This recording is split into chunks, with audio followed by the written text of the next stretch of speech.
Thank you so much for coming. This is the ARF Young Pros event. We are a corporate membership-based organization.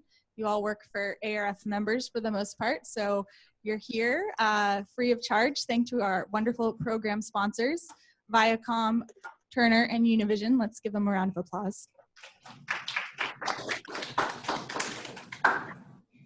I also want to thank Ogilvy for being such a wonderful host with this great technology, letting us be live in 2 cities. Thank you, Ogilvy.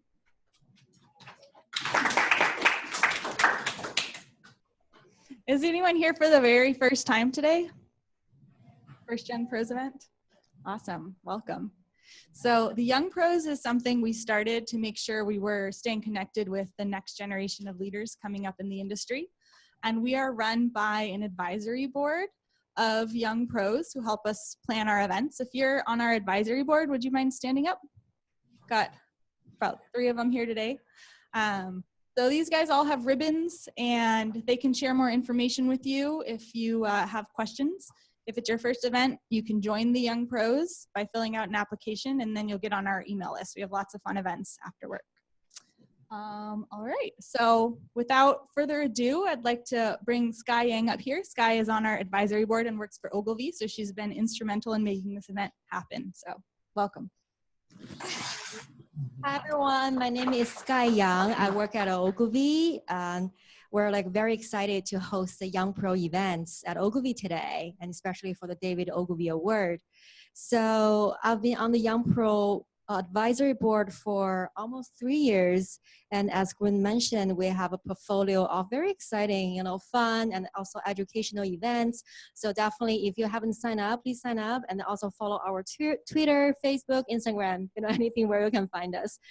And it's my honor to introduce Jennifer Peterson, who is an amazing senior leader at Ogilvy, and she has a lot of experience, expertise in advertising research. So now, without further ado, I'll introduce Jennifer.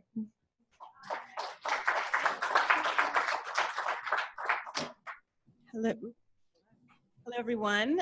Welcome to Ogilvy. First of all, we're really happy to have you here. I'm glad to see that we haven't had any technical glitch. That's always good.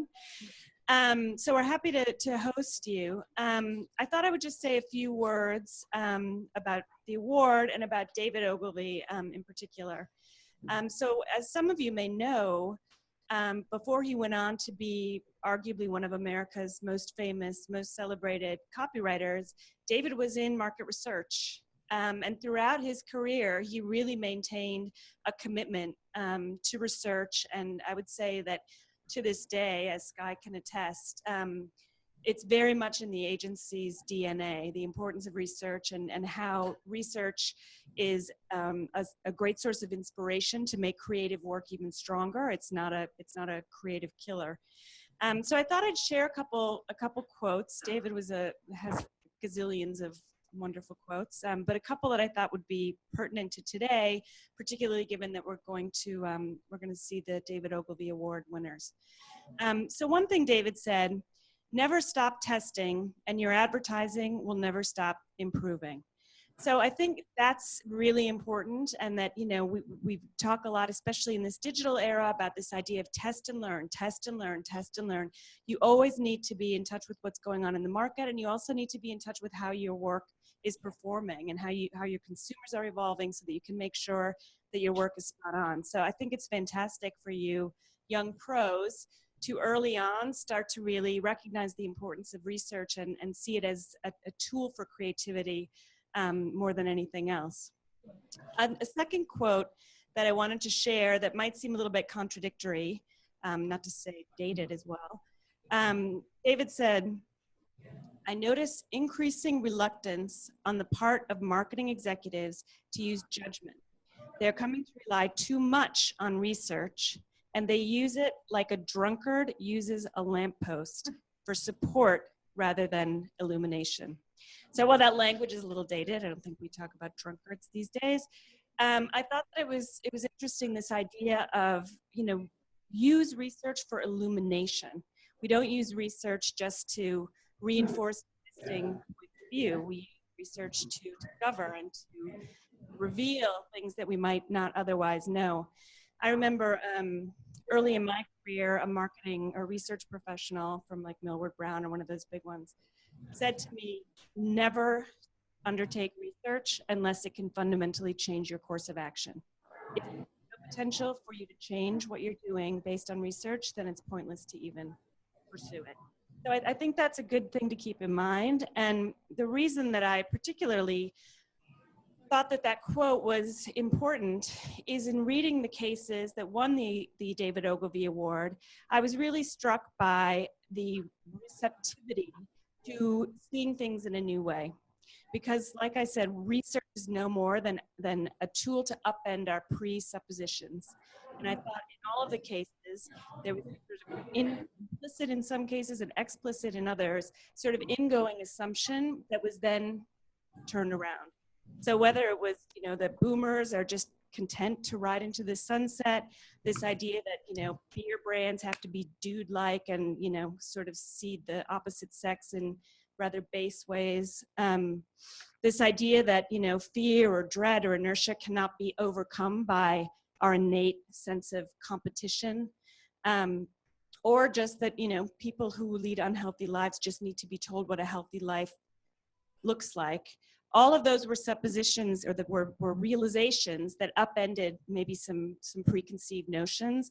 And it shows you that without the research, they would have never hit on those ideas. So congratulations for the winners. And again, thank you all for being here and for your commitment. And I hope that this is an early phase of a lifelong career commitment to the importance of research. And with that, I'll hand it back to Gwen. Thank you so much.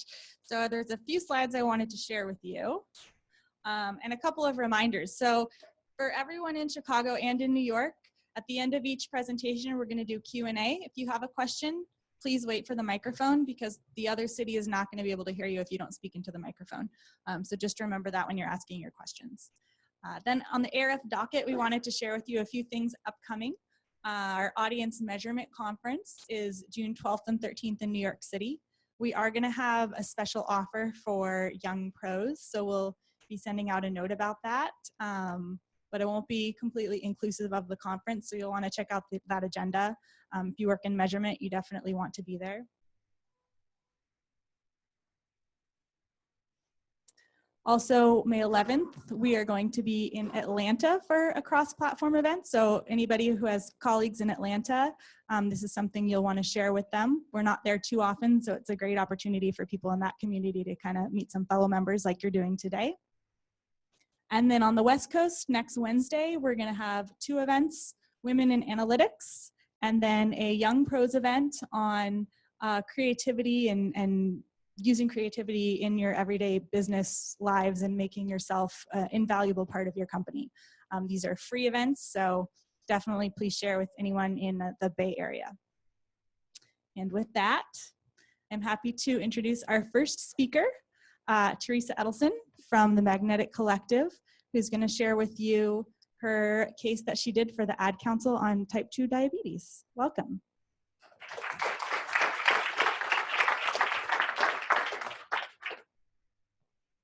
Excellent. Thank you. Okay. Been past the reins and I don't know how this works. I'm going to try this. To the right. See, I hit the wrong button. We good? Okay, excellent. So my name's Teresa. I'm the co-founder of the Magnetic Collective, and I'm just going to talk you through our case study of what our Ogilvy submission was for this year, for which we were awarded a silver whatever that thing is, award. Just quickly, a little bit about us and who we are. I think building on the previous speakers' comments on Ogilvy and the fabulous Ogilvy quotes, there are many. The idea that we have founded on is basically that research is all our currency, the unit in which we operate, are ideas. And as researchers, we need to keep ourselves really, really focused on that fact to make sure that we are always doing what we can to help push thinking and protect ideas so that they can become something. Because often the time at which we're dealing with ideas is when there's like a little kernel of something there and it needs really, really, really careful handling to actually become something, whether it's a product idea, a communications idea, a brand idea. We sort of cover all of those things. So we're sort of founded on this mission to help our clients uncover and develop global ideas. And we work with agencies very, very closely in that sort of process to make sure that the ideas that specifically what the agencies come up with are sort of founded and grounded in a human truth, a real insight that is kind of meaningful and ultimately adds value to people's lives. Okay, so what did we do? So we in this case were working with the Ad Council, and we do quite a number of projects with them. Sort of work with Ogilvy and sort of on clients like UPS all the way through to Ad Council on various causes. And in this particular instance, we were working specifically on pre-diabetes. And why is diabetes important? It's really horrifying. I didn't appreciate until this project. You can read the big numbers, but I'll share these with you. Every single day in this fine country, 200 people are diagnosed with diabetes, which is irreversible, and 136 people enter end-stage kidney disease, and retinopathy is like almost 2,000 people. So that's every day in this country. The cost is staggering, and 30 million people have diabetes already. So pre-diabetes is actually a condition that people are much less aware of. And so the ask for this initiative was around raising awareness of pre-diabetes, because pre-diabetes is in fact a reversible condition. 86 million people with pre-diabetes in this country. 9 in 10 are unaware of that quite important point. And without awareness, they can't reverse that situation. So what we set out to do was working with the Ad Council and the sponsoring organizations. So in this case, the clients were the American Diabetes Association, the American Medical Association, and the Center for Disease Control and Prevention, to identify a campaign basically that will actually get people to take action, okay? And specifically, there were very clear goals, which was raising awareness of the condition of prediabetes, action taking, as in seeking out information regarding prediabetes, whether it's via a physician interaction or actually going to a website, and understanding their own risk of prediabetes and taking this risk assessment test. More on that in a minute, okay? So we were brought in to talk to people to better understand how people think, feel, and act around this condition, to help ensure that the campaign, the brief, is actually grounded in the reality of these people's lives. So the journey to getting to this campaign was that we did some upfront research. We then, Ogilvy was the agency in this instance, Ogilvy then built the creative brief, developed creative. We then went and explored 2 different creative ideas with, again, the sort of at-risk targets to identify which idea sort of is the most magnetic one to move forward with and where there are optimization opportunities. And then it went into production, and all of good things happened that made it go live in the real world. So let me tell you a little bit more about what we specifically did, sort of how we kind of came to land the brief and the campaign that we did. And then I'll show you a little video of some of the people who inspired and sort of sparked the thinking for this campaign before I show you the actual ad that sort of it all ended up in and culminated in, okay? So what we did was we identified 27 people who we spoke with via digital bulletin boards about their behaviors, about what they're doing, how they think about diet, exercise, what they know about it, who's in their family, how they think, feel, do with regards all of those things.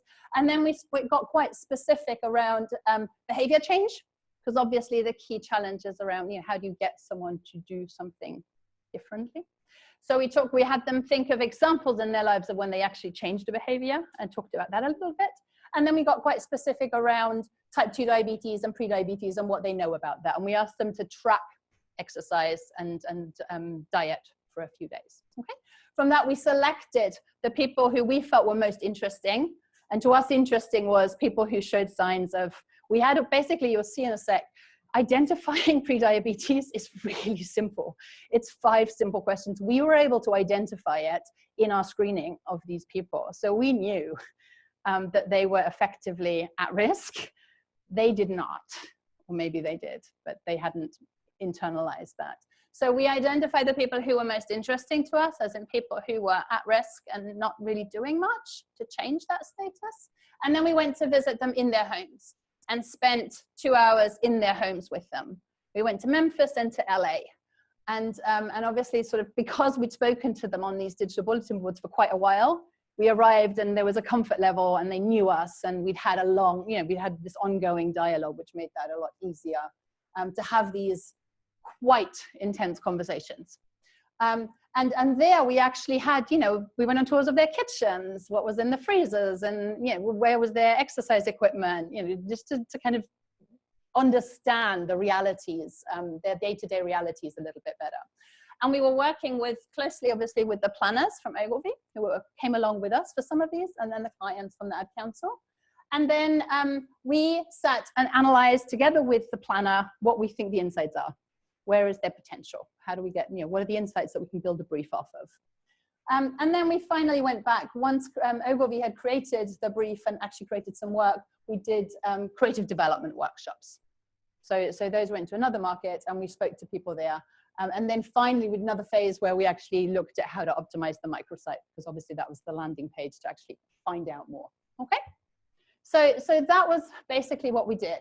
And I think the beauty of this kind of work is it's often really, really simple things that help, that you come back with, that are these kind of human truths. And in this case, when you talk to this at-risk target, there were 3 really, really important learnings about them. One, those at risk were acutely aware that they could and should be living healthier lives. They knew full well that what they were doing was not exactly what they should be doing. They know exactly what a healthy lifestyle looks like, and they know that they're not really doing that. And they are also kind of, especially these people we were talking with, they were living in at-risk communities. They were part of the at-risk population. So they were surrounded by diabetes. I mean, they had, a parent who had had an amputation. They had, a husband who had just been diagnosed with diabetes. It was in their faces, day in, day out. And yet they were not changing their own behaviors. They sort of really, really struggled to establish a healthier routine in their lives, despite seeing this in front of them. And getting over, there are many, many, many excuses. And overcoming those is the sort of hardest thing. It's easy when you have all these excuses to keep putting change on the back burner.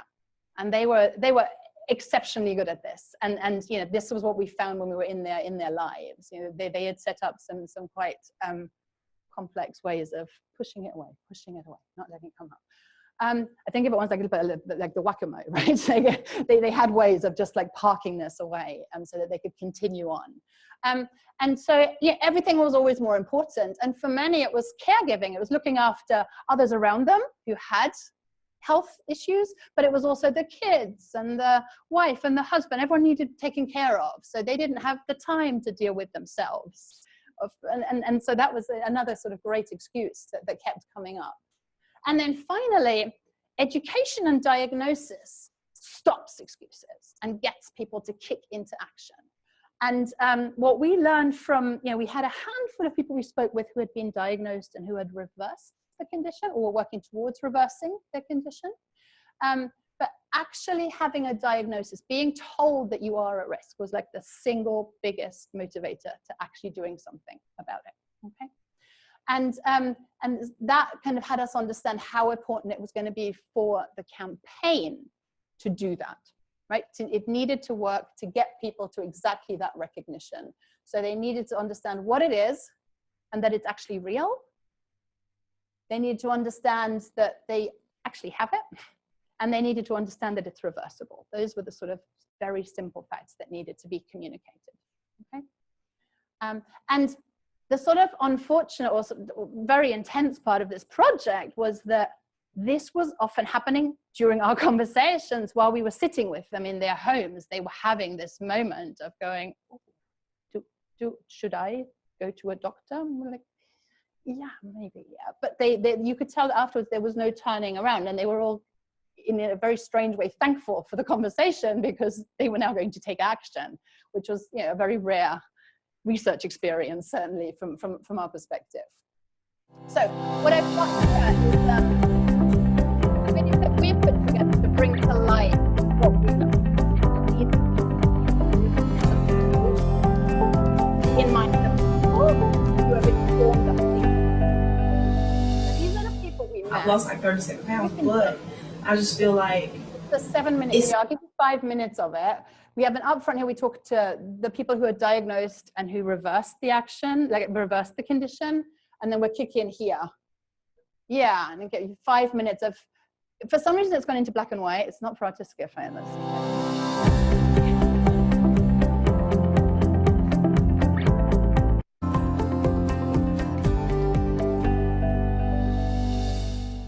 Desde el momento tú ya tienes diabetes, sea insulina o sea con la pastilla, ya es algo más serio, algo que tú tienes que pensarlo bien.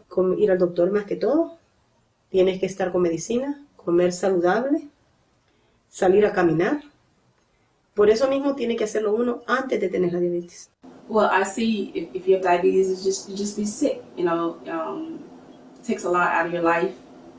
Financially as well, because you know things they have to buy. You have to watch what you eat. I don't like limitations, and I think if I had diabetes, they'll put limitations on me. You know, you limit what you have to eat, you limit what you can do. They'll put a limit on your lifestyle. I've been warned about diabetes. You know that I really need to watch things with that. He didn't necessarily tell me about sugar intake. He did give me a sheet about. I think when I went last month, just some things I could start eating better with. Ya yo siento que me canso. Me gusta en veces correr con la niña que voy jugando y corro. Y ya me quedo y le digo, no mami, me ahogo, espérate. Se me duermen mis pies. Y eso fue lo que yo fui a la consulta y me dijo a mí, es por eso, porque a ti te puede dar la diabetes o el colesterol o algo, o la alta presión, por la razón de que tú estás demasiado gorda. First and foremost, is this idea of losing a limb. That's, you know, right now I have an uncle. He just had his leg cut off, amputated. I don't want to do this. I don't want to be in this situation. I don't feel I'm gonna get to that point because I know the end result. Well, you know what's so funny is I was thirsty a lot. And I couldn't figure that out, and I was getting up, going to the bathroom a lot. I just thought it was because I was older, but it wasn't. I would have been like, oh, like if I don't look for these signs. I went in November, not this year, the year before, when he told me then, I got to marry, he goes, you know what, he goes, my wife looked at me, you know, like she saw a monster, you know, like scared. He goes, you're borderline. I go, what do you mean borderline? He goes, hey, you know, you're on a path to be on diabetic if you don't do something now. And it's pretty close to getting diabetic. If you stay with this, you'll be okay. My understanding was you gotta get your crap together or you're gonna be diabetic and have to take some insulin. You know, so to me that was like, okay, this is the calm before the storm. Let me go ahead and try to take care of this on the front end.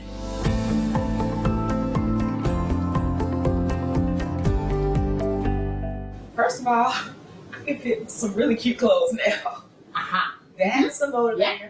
But the number one is that little 5-year-old. She's my motivation. I want to be here. When you cut out certain foods and you realize that your energy level goes up, you feel more livelier, your clothes fit better, you have more self-esteem about yourself. You see, and people see it. I want to live longer. You know, I want to look better. I want to stay healthier. And I always had that young look, I always have. And I want to see my grandkids grow up. They tell you have to eat so many fruits, so many vegetables, and get so much grain in, and so much this and so much that. And that's a lot of planning. I know I should get to the gym more, and it is something I will try, you know, when I can. But there's always an excuse not to. I think until you're in that mindset, you don't try as hard. The mindset of saying, I got to take care of myself. I'm not the greatest at taking care of myself. I'm better at taking care of other people.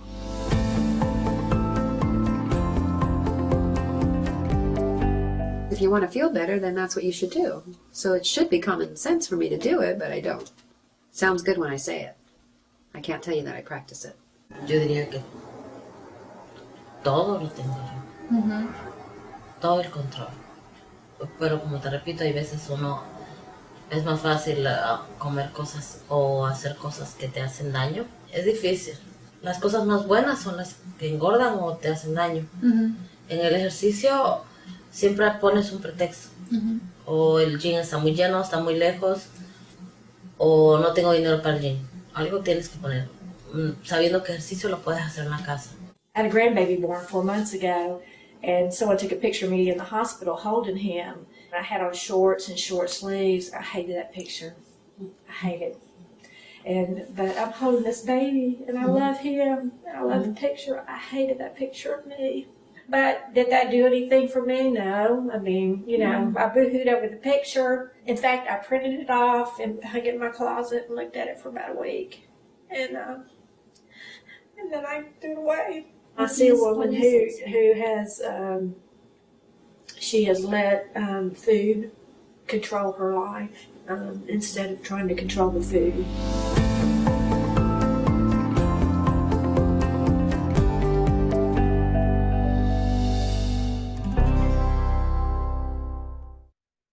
So you get the sense it's not for one of not knowing. Here's the brief that Ogilvy put together as a result of this, and it's one of those beautiful briefs. It's like a beautiful creative brief. It's 1 page. It's crystal clear, and it's really simple. What do we want them to do? Move from a state of denial to diagnosis. What are we trying to convey? That prediabetes is real and you could have it. And the call to action is know where you stand. And with that clarity, the creative teams went off and came back with some really, really fabulous ideas. And Marie, you have prediabetes. Prediabetes? I don't have time to eat right or exercise. I'm a busy mom. Oh, you're a busy mom. Yeah. This is great news. Busy moms never get prediabetes. Wait, what? Let me just... Yeah, this is all the people at risk for prediabetes, and way over here, busy moms. No? Whew. And that's one example. There's a few examples, and my personal favorite is a slightly longer, is the one where he actually has you take the test during the ad. So at the end of the ad, he has asked you the 5 questions, and you know. You've completed the test, and now you know. And so we know that when you know, you can't ignore it anymore, right? And so this campaign has had a huge impact. It's broken a number of records at the Ad Council in terms of the test completions on the site, on the landing site, and the visits to the campaign site. And obviously with the Ad Council, the thing is always like, once that happens and once there's momentum, then they get more media donated. And obviously, given the work is so brilliant, the donated media number is really high as well, comparatively to other council campaigns. So it's been a huge success. And we're actually right now working on the second sort of generation of this campaign, which is still the exact same brief, just taking the work, just fresh work against that same brief. And that's coming out shortly.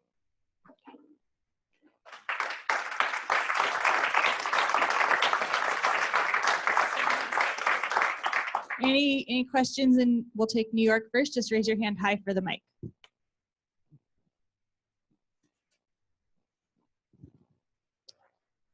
Great presentation. I'm thinking everyone's curious, what are the 5 questions?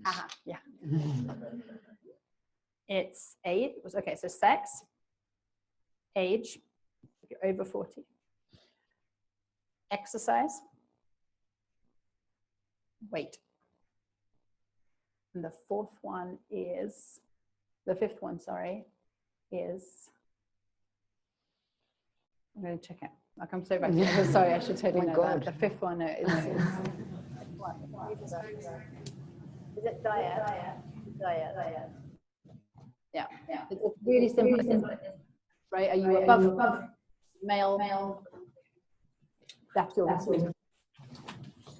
And obviously from there's a more nuanced test that you can then go and take, but pre-diabetes is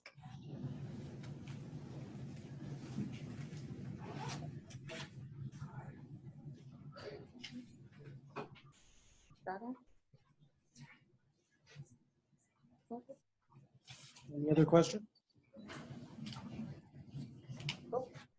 Any questions in Chicago? We can see you. This is so much better.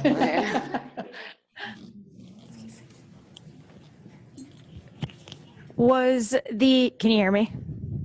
Yeah. Okay, great. Is the introduction of fad diets, fad foods, and all of that also a stressor for diet change, health? Did they ever mention any of that kind of stuff? the demographic that we were talking to, that is that at-risk population, I don't think has the sort of luxury of fad diets. I think they operate in a world where it's more about needing to be very price conscious in your food choices, your grocery choices.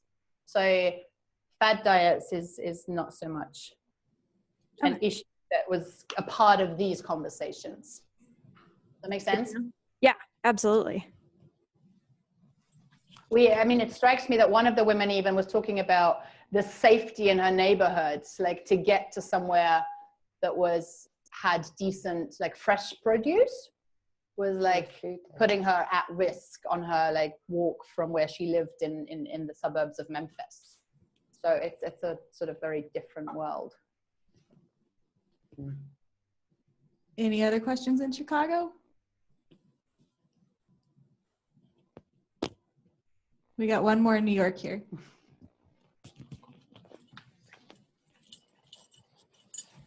So you might have mentioned this, but when was it fielded? What was the time period that you had? It was to get to the campaign. Yes.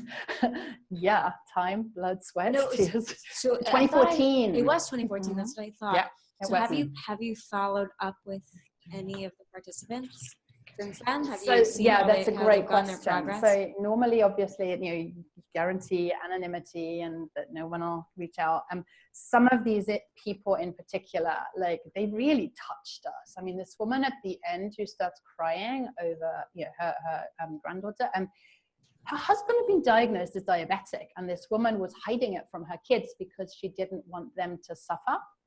So she was literally like, it was shocking. So she in particular, and she had this realization during our conversation in a quite intense way.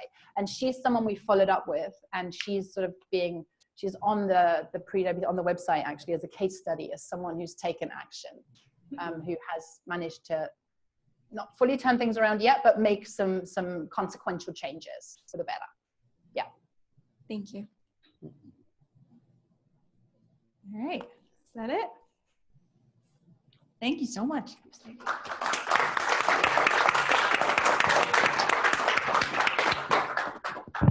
All right.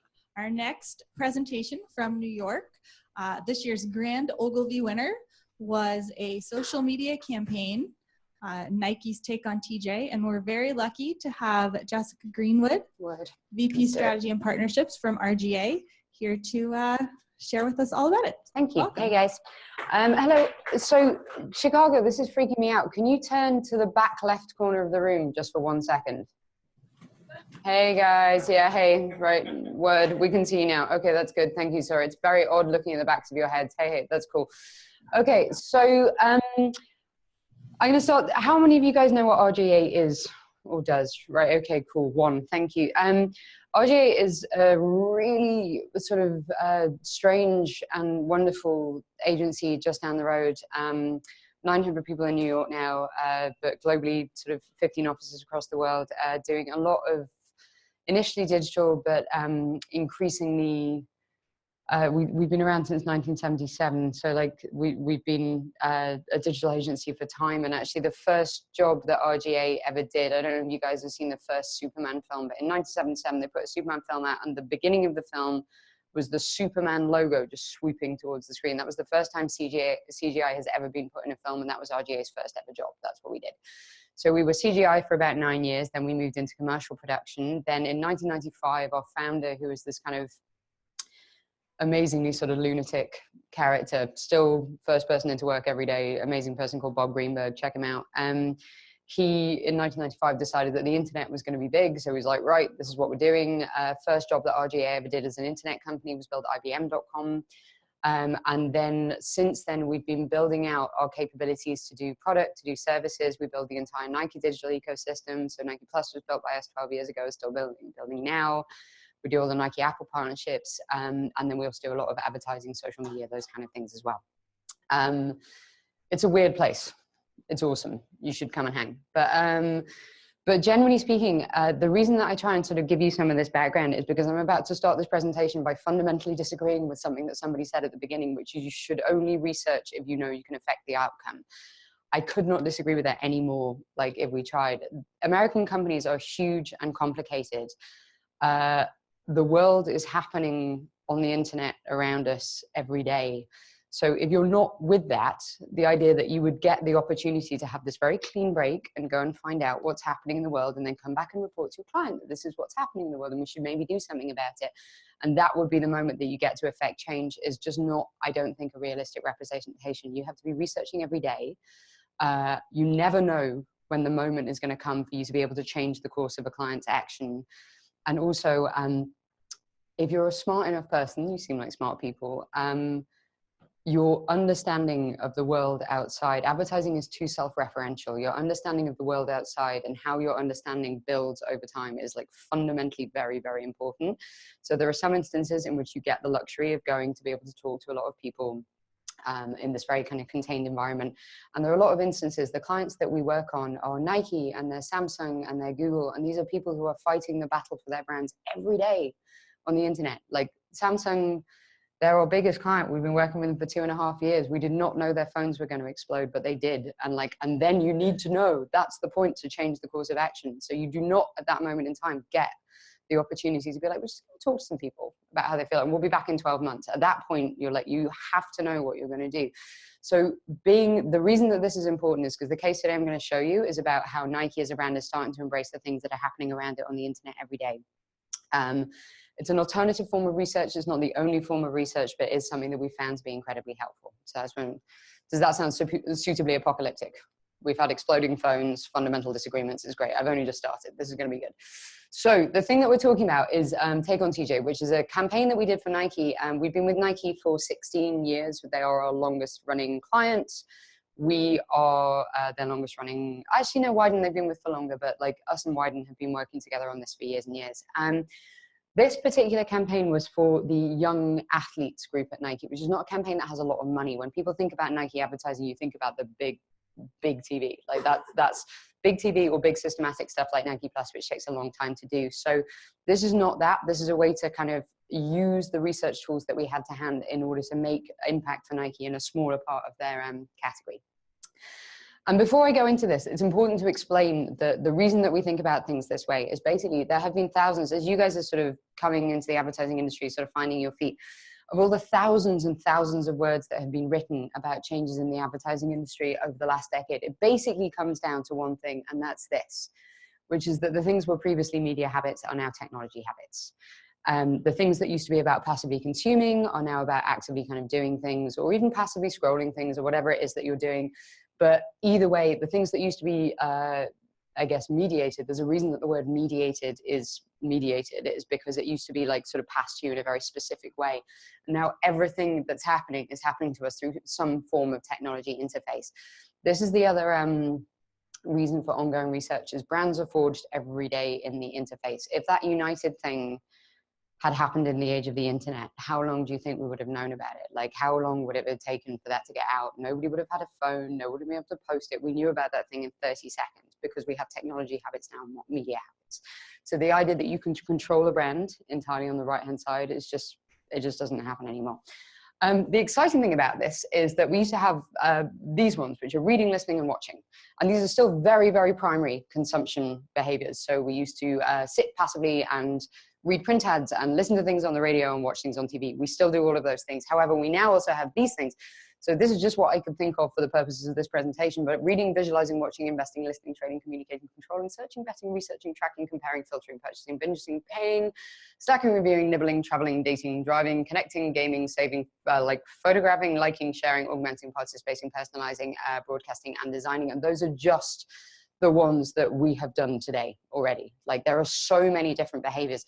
And if you're a researcher, this is absolutely flipping awesome, because all of these things are not just stuff that we need to design creative to take into account. They are things that yield data that researchers can use in meaningful ways. Like the data you get from this and the data you get from this are fundamentally different, and we can use them in all sorts of different ways. The other interesting thing about it, and this is something that you guys should know, is that basically behavioral habits used to give us audiences, and now we have users. We have different people who are creating behavioral data that we can use in different ways. The reason I'm setting this up for you is because this is where we got our insight for this campaign. Can all of you guys understand what I'm saying, by the way? I'm English, I've had 2 glasses of wine, and I speak incredibly fast. So this is like, okay, cool. It's also, are you British as well? Amazing. Like this confirms my theory that all planning in New York is done by British women. This is like awesome. But basically, technology habits yield data, and data leads outcomes. So there are various ways that we can gather data. For some sectors, and some of the ones that RGA works on, technology habits are super useful. So for Nike, Google, Samsung, these kind of brands who are in the interface, we can use that data every day. Some sectors this doesn't normally work for. One of the interesting things about the diabetes and pre-diabetes is that there's a real social stigma attached to that. And that's what the research was showing, is the kind of shame and the fear and all of that kind of stuff. And people don't tend to talk about that online. People tend to keep that to themselves. So this works for some clients, it doesn't work for others, but this to me is super interesting. Like one of the things we find with most of our clients is that technology habits yield data, and data leads outcomes. This gets super, super interesting if you're a strategist. How many of you guys are pure research? Pure research, strategy, other disciplines? Hybrids, done. The future belongs to you guys, it's fine. But the internet has basically become, I used to be a journalist and came into strategy not knowing that essentially journalism and strategy are the same thing. If in both disciplines, you have to do a ton of research, find the most interesting thing about that research, and then communicate it into people in a way that makes them want to do something. Like that's the job. We should hire more journalists all the time, I think. But basically, the internet is a strategist's best new tool because people are weird, and the things that they do are way more truthful than what they say they do. So reporting your own sort of perception of what is happening in your life can work incredibly well in some sectors, but in some like Nike, one of the things that we found is qualitative groups for Nike are just the worst, because basically nothing good happens. Like one, people get really kind of overjoyed that they're being asked about basketball and just forget to be people. 2, you get a lot of, oh God, and I say this as somebody who knows almost nothing about American sport yet is somehow in Nike every day. You get a lot of people talking about esoteric concepts like the game. Like every focus group for Nike ends up very, very quickly with someone saying, yeah, it's all just about the game, man. And you're like, what does that even mean? What do you mean when you're saying it's all about the game? So when we start with qual for Nike, it doesn't work because people lose their minds. They forget to be people. They get too concerned with the brand. They get too concerned with the sport, and they forget to represent themselves as people. So we have to find different ways of doing research for these guys. And we have been using behavioral data for these guys, search and social, amazing kind of new signals that we can use all the time because it's a very popular category. It's all about sport. It's all about brand. People talk about Nike and about sport all the time on the internet. So you can get genuine insights based on what people actually do or what people really believe based on what they're communicating to you in a focus group. And the big problem with behavioral data, search and social data, is that creatives don't like it. If you give them search and like, if I'm like, hey, I found this search data point, creatives are like, no, I'm not listening to you, particularly when they're working on Nike, when they want it to be about culture and they want it to be about like something a bit bigger and a bit more interesting. So we started a while ago doing these social segmentations and trying to make them gorgeous and trying to make behavioral data palatable to creatives in more interesting ways. So this is the first, oh, that's looking a bit weird. There's some stuff happening down here that is not meant to be happening.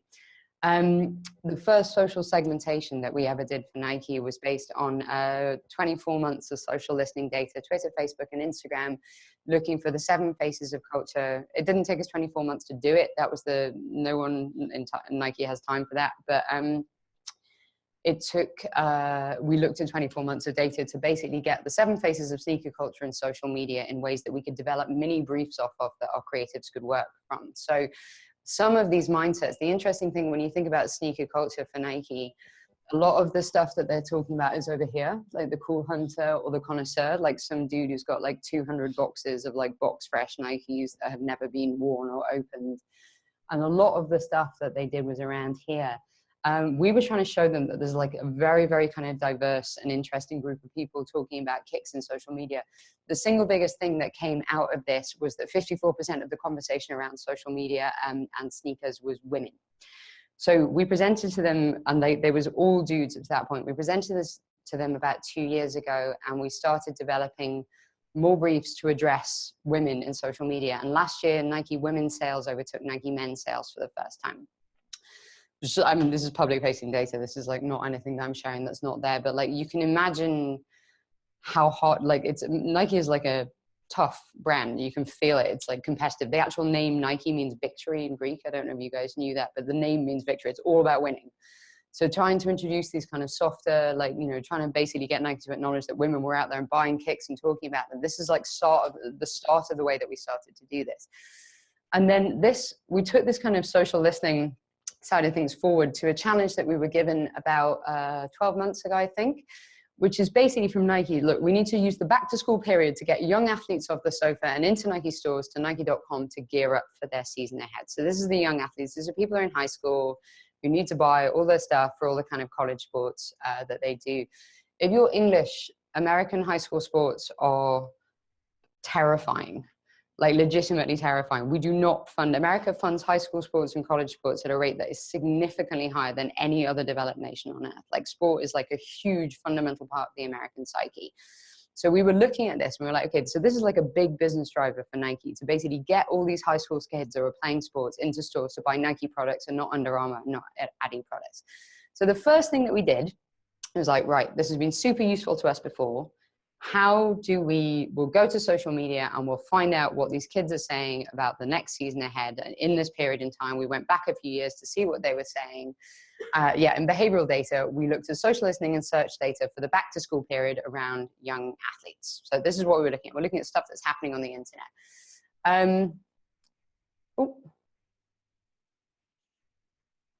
And then I broke the thing. Oh, here we go. So what do you think we got back?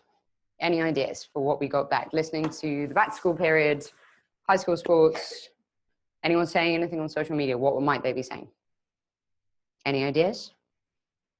What would you think if you were a high school athlete in summer, thinking about the back to school season?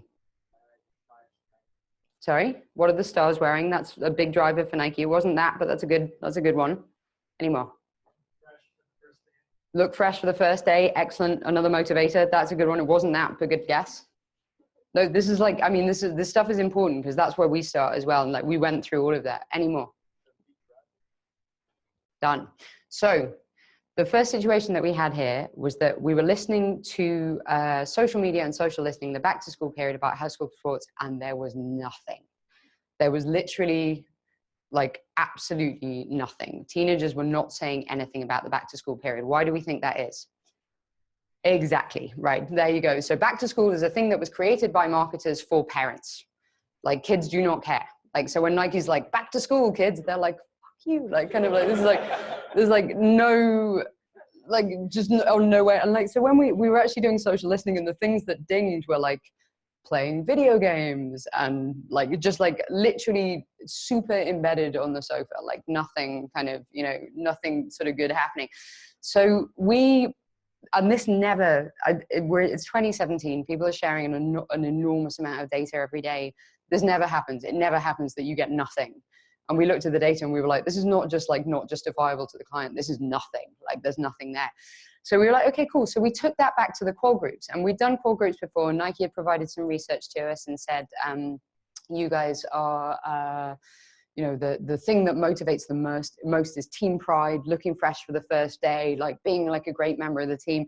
And we took this data back to them. We took this kind of crazy sort of sound of silence back to them, and we're like, why are you guys not doing anything? Like, what is wrong with you? Like, kind of like what, you know, why are you kind of not sort of being motivated any kind of shape or form? So we took this qual next. Oh, that's looking a bit weird as well.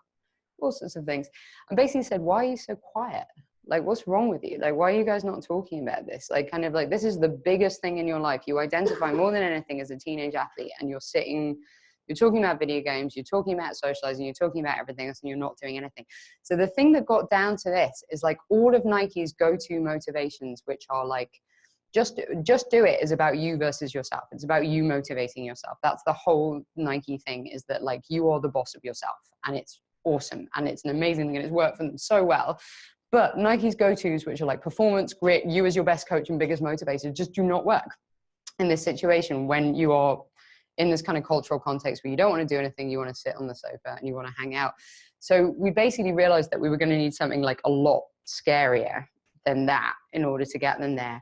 And we kept noodling them and noodling them and noodling them. We're just like, what would really make you do this? Like, I mean, seriously, what would make you think about this? When you're playing video games, you don't want to think about this. What would really make you think about it?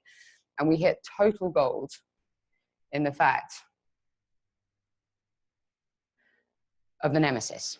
So this came out after rounds and rounds of qual, like really kind of pushing them. They're just like, yeah, I just want to be my best self. And I'm like, you're not doing anything to get there. And the thing that came down to it is that every teen athlete has a rival, a nemesis, or adversary who gets in their head and pushes them to work and play harder. And it's this person, not yourself, who is the ultimate motivator. We got some awesome sort of quotes from this, like every season there's this dude, Brendan, from our rival team. I'm a striker, he's a striker too. For some reason, he's always just a little bit better than me every year. I don't get it. He drives me crazy. I just want to beat him. Like, and this, like, all female high school athletes are more terrifying than, like, they're just like so committed. And even they were saying nothing. And they're just like, oh, no, but like, there's this girl, I'm just going to take her down. Like Sarah, like when it comes around to it, like that is my biggest motivator. It's her. And sometimes it wasn't even on your team. It was on the rival team, or it was on the team down the road, or some girl, like somebody that you met in like regional finals or something like that, who just became your like I'm doing this to get you kind of thing. And that is like fundamentally different to just do it. It's not the same thing. It's not about you versus yourself. It's about you versus a specific other person, and not just like another team or the general idea of competition, but like you against somebody that you, if left to your own devices, would probably try and murder. Like those, you know, these are these sort of resentment that kind of builds up over time. So the thing that built up is like TJ? That TJ? TJ's the kid ahead of you right now. Reason I keep coming up silver and bronze. Always runner-up. Award for participation. This close. I win city. TJ takes state. I get fouled. TJ takes the free kick. I bring my family. TJ brings scouts. Team captain. Coach's pet. TJ's even good at foosball. But things are going to change. Because this is my year. And TJ's going down. So this is like the thing that we use to sell into Nike. Like we put all of their media money towards influencers, basically, because we were like, okay, this is who these kids are watching. We can make a TV commercial, but they're not watching TV. So like, why would we do that?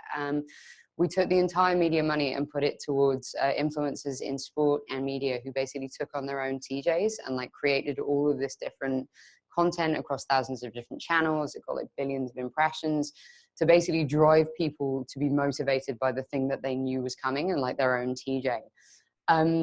The thing about this campaign that did phenomenally well for Nike is that it sort of reframed their idea of who the enemy is.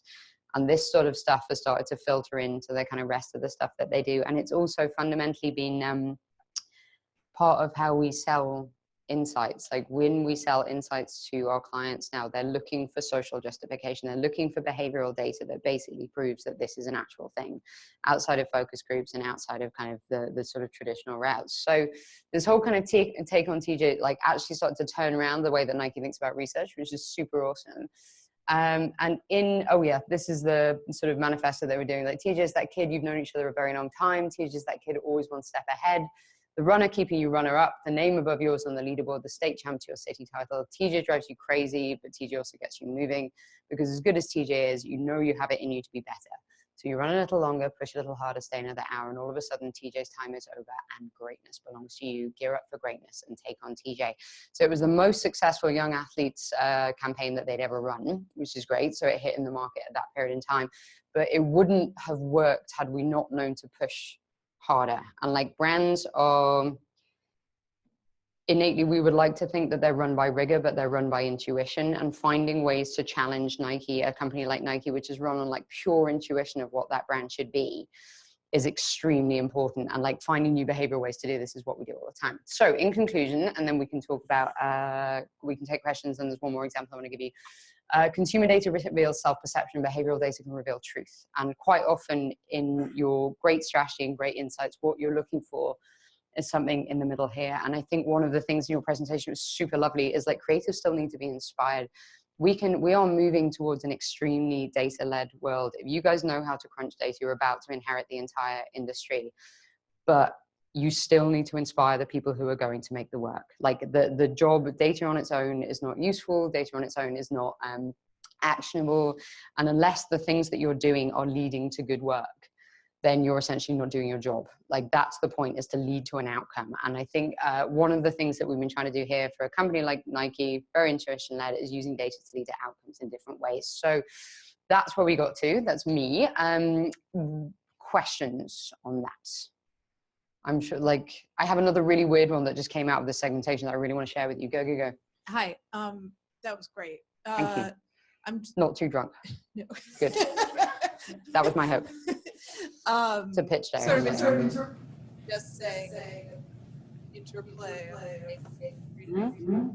Like you got idea. Sorry, there's a weird reverb. You got to the nemesis idea from data, the crickets of the data led you to further conversation. Do you think you could have gotten to the nemesis insight just from the social listening? No, and like this is where you need them both. Sometimes you can do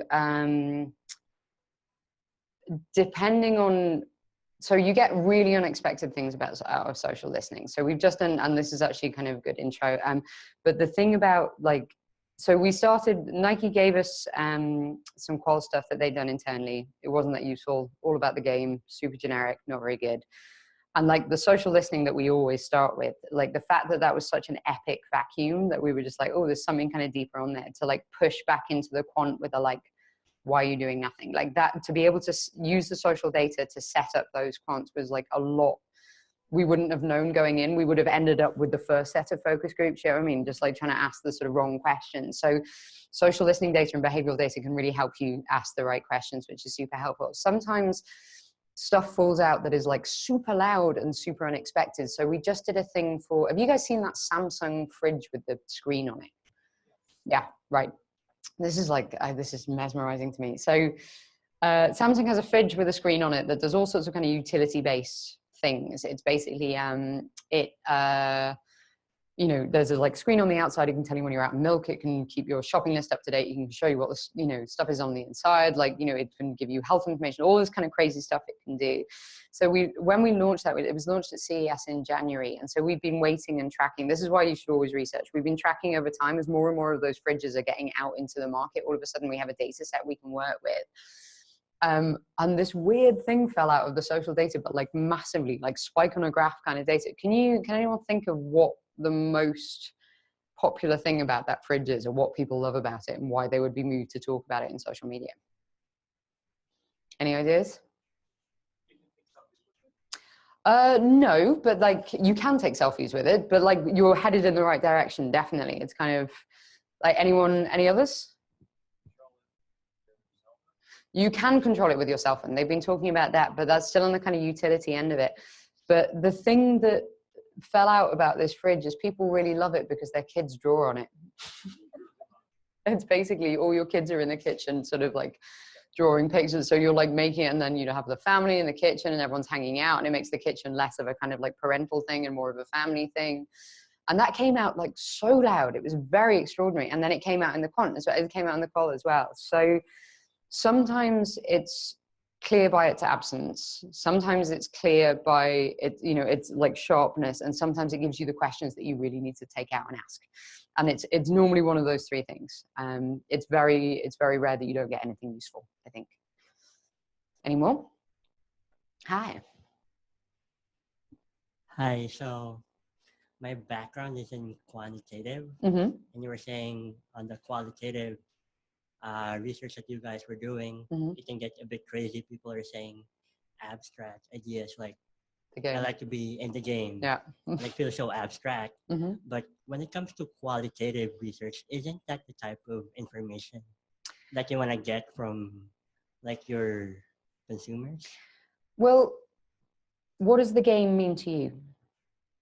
If I say to you, like, for me, like, football is all about the game, what does that mean to you? I'd probably say the competitive nature of the sport. Right. So it means like the game is, do you guys know that parable of the blind man and the elephant? Like, this is the research kind of like, this is like a fundamental thing to know, right? Okay. This is like a sort of old, I think it's an Indian parable about 5 blind men standing around an elephant, and the one holding the leg is like, it's a trunk.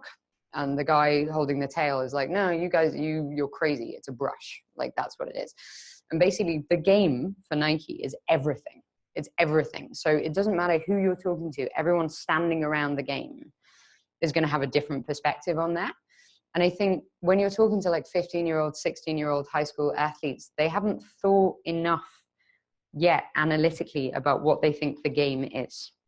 So to say it's all about the game, which they default to, and there's a very kind of cultural lexicon there that like, yeah, man, it's all about the game. That shows up on social media all the time. It's like, oh, so like LeBron goes back to Cleveland, it's all about the game. Steph Curry lands like 1,000 3-pointers, that's all about the game. Like the game is everything, basically. So we have to find new ways in which particularly teenagers, but everybody is analyzing the game for themselves in social media every day. It's not a thing, it's a very esoteric concept, and it's very hard to like prod them to think about it because it's so innate in that way. So this is one of those instances in which the thing that they do and the thing that they say are extraordinarily different. So if you talk to your friends all the time about the game, and then we say, do you think about what the game means to you? It's going to be like, it's about my friends. Like, nothing good comes out of that. It really doesn't. Like, I know this because I've been in Nike focus groups a lot, and it takes a long time to kind of prod through that stuff, I think. And also, if you're a quant person, part of your career is going to be learning to fall in love with the qual people. And if you're a qual person, part of your career is going to be learning to fall in love with the quant people. Yeah, it's just so much, everybody has a layer, everyone has a piece of the puzzle, everyone's got a piece of the elephant, Hi. Oh, hi. Hi, I'm just trying to understand your methodology a little bit because it sounds like you went on social media in like late August, September, and were looking, because you said back to school time, right? So you were trying to look to see if your students, like tweeted or posted on Instagram that they had just picked up a new pair of Nike sneakers because, okay. We're like going pretty broad. So basically we use a tool, like there's a couple of tools that we use to do this. One of them, Affinio, is getting more and more complicated. I would go and like complex and interesting. I would go and check that one out. So basically we went 3 years back. We looked at the entire period. We went June to August for 3 years of data sets and looked at anything that anyone was saying about sport, anything that anyone was saying high school sports, anything that we looked for keywords that were to do with the summer period and your actual high school. So any kind of like anything that tied you to the school in that period of time. So it was actually kind of a massive data set that we had to work through to just check that it was 100% there. So we're not looking for like June 31st, just bought this awesome pair of Nikes. Like we're wading through anything that could potentially be connected to or adjacent to high school sports in any way. Yeah, because to me, and other things that teenagers are doing. The fall is really just about sort of soccer and cross country. It's not people aren't going to buy basketball sneakers necessarily at that time or baseball cleats. So it's they do though. That's weird. High school is kind of like, I thought that was weird too, because like high school sports are seasonal, but they do, like people tend to stock up in the back to school period for the whole time. So it's not back to school, because back to school was a thing that was created for parents who do not want to go shopping twice a year. Do you know what I mean? It's like everybody kind of like Nike like crunches all of their stuff. So they have like high school basketball stuff. They have everything in there in the summer period as well. So we were basically looking for, and also the summer basketball is a big thing as well. So like the whole kind of summer is serious thing, like people playing like street basketball and stuff is like in the market. I guess I from what I heard, I thought you guys were scared because you didn't see a 12-year-old tweet a picture or something or post on Instagram that they just bought a new pair of Nike sneakers. So no, we went super deep.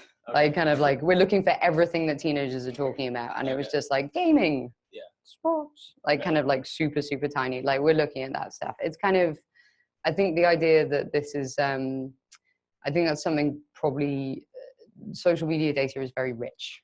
And like, it's like any form of data. If you go in with like, I'm looking for this one specific thing, you're going to get out either that one specific thing or nothing at all. And like, we went very broad, like you do with every kind of form of data, like you guys did when you were setting up your stuff, and like worked through all of that stuff. And then we just got nothing back on that particular thing. So I think social media behavioral data is something that everyone's going to have to get used to. So if you think about all the brands that you're going to start working on, top 5 brands in the entire world now are technological companies working on behavioral data. So it's basically Google, Microsoft, Facebook, what's the, not into it, Oracle, and one of the, I can't think what they are, but they're all technology companies and they're all run on behavioral data.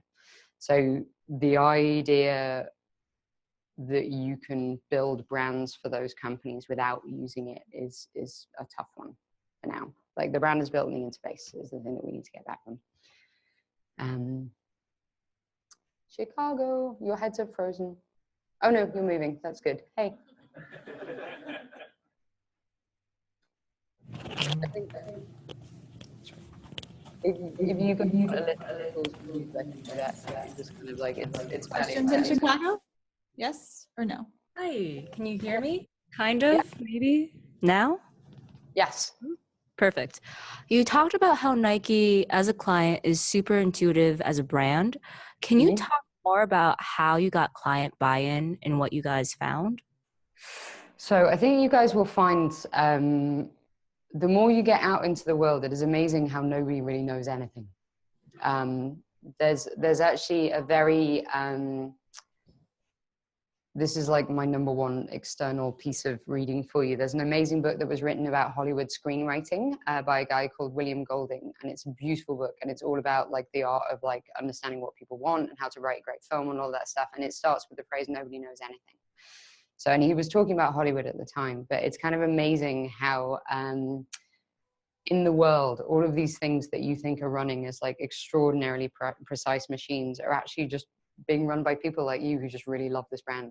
Like kind of, and Nike does use research, they do use data, but there are a bunch of people who work there who are amazingly powerful ambassadors for the brand and grew up with it and internalized it and like know what it is and like know exactly that thing. So understanding for Nike how to bring data to them in ways that they're not expecting is very important. That's the reason actually that we started that when we designed this stuff out, like design is really important. Like the, I don't know if you guys can still see this, ignore the bottom bit, but like coming to them with stuff that looks gorgeous is really important. And like being like, oh, this is not just something that like Nike's also a design brand. They kind of like win on design. So if you don't come to them with data that looks gorgeous, then they don't sort of take advantage of it in the same way we have other clients who are extremely data driven, who like people like Google, so you can bring stuff to them that doesn't necessarily need to be done in this way. But we basically, we use design,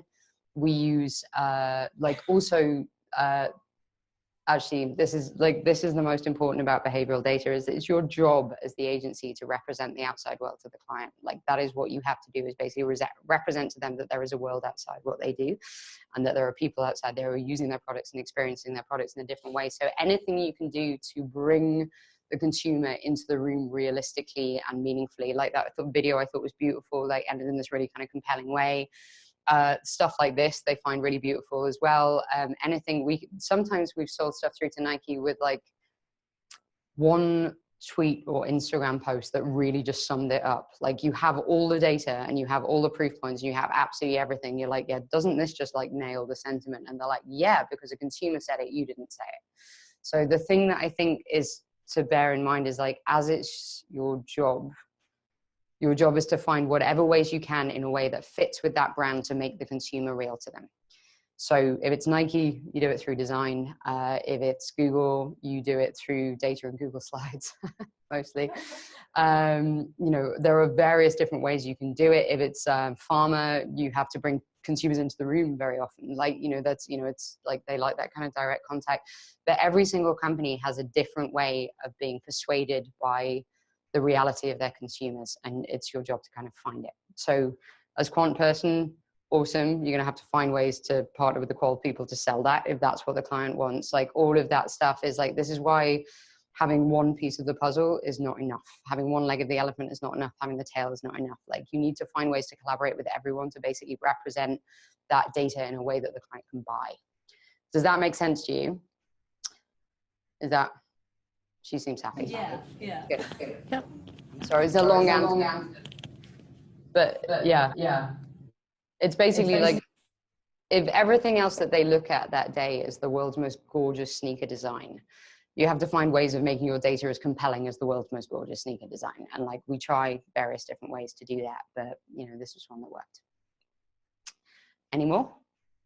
Hi. I can, so I will give some methodology. Go. So as soon as you started talking about your campaign, I had one question. Yes. How did you come up with TJ? Oh, that was a creative thing. They were sort of, one of the interesting things about being,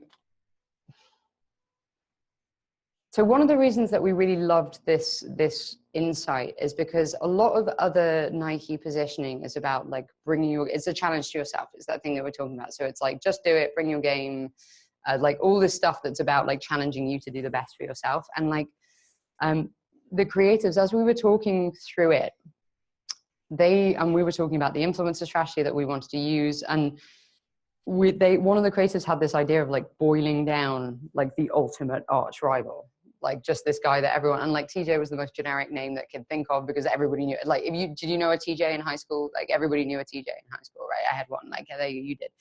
But it was basically this sort of super general enemy that we could fight, which I thought was a really interesting interpretation of it. Like, it's kind of, one of the things about being a strategist is like, sometimes you can have what you think is the best thing in the world, and the creatives can't do anything with it. And it's not because they're bad at their jobs, it's just not that your strategy is not, it might be right, but it's not good.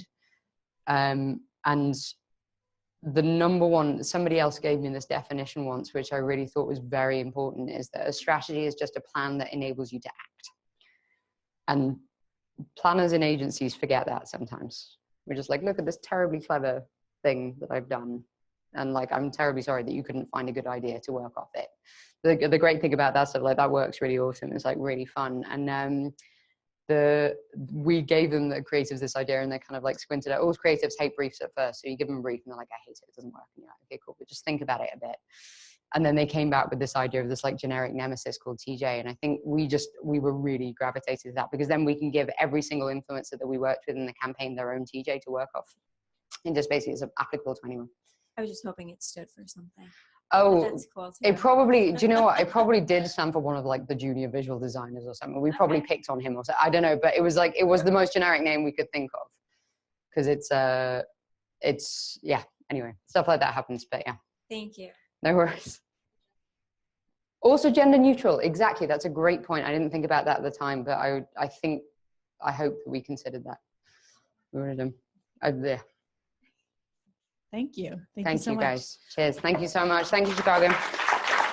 So we're gonna take a 5-minute stretch break while we just switch the feed over to Chicago. So grab a glass of wine, use the restroom, 2 to 3, 5 minutes, and come back. Thank you. All right, hey everyone, thank you for joining me. My name is Eric Chun. I work at FCB Chicago. I am a VP in our analytics group. And then what I wanted to talk today is going to be disappointing to you given the presentation you just saw. We are actually the runner-up to the Nike campaign. We actually won silver at the Ogilvy's, and we were actually a 2-time runner-up. We lost to Nike, and we also lost to the analytics team that did the analytics work behind Trump's rise in the Midwest. So they were responsible for creating the CRM programs that targeted certain white voters in like Michigan, Illinois, Indiana to target Trump's victory. So we are a 2-time loser at the ARF this past year. Nike is my TJ, there you go. So what I wanted to start first was about a book and the inspiration for this project I just worked on. So working in data analytics, you're not gonna read the most exciting literature, but one book that I do think everyone should read here, it's fascinating. It's called Dataclysm. It's by the chief data officer from OkCupid, and they are just sitting on a treasure mine of data. And as illustrated by the previous presentation, behavior outweighs perception, behaviors outweighs what people actually say. OkCupid, they actually have physical action. How are people responding based on race, ethnicity, different genders, different profiles? They have all this trove of data. The chief data officer actually wrote a book, and he partnered with Twitter, he partnered with Google to also write about all this other collection of data that's happening across the world in interesting ways.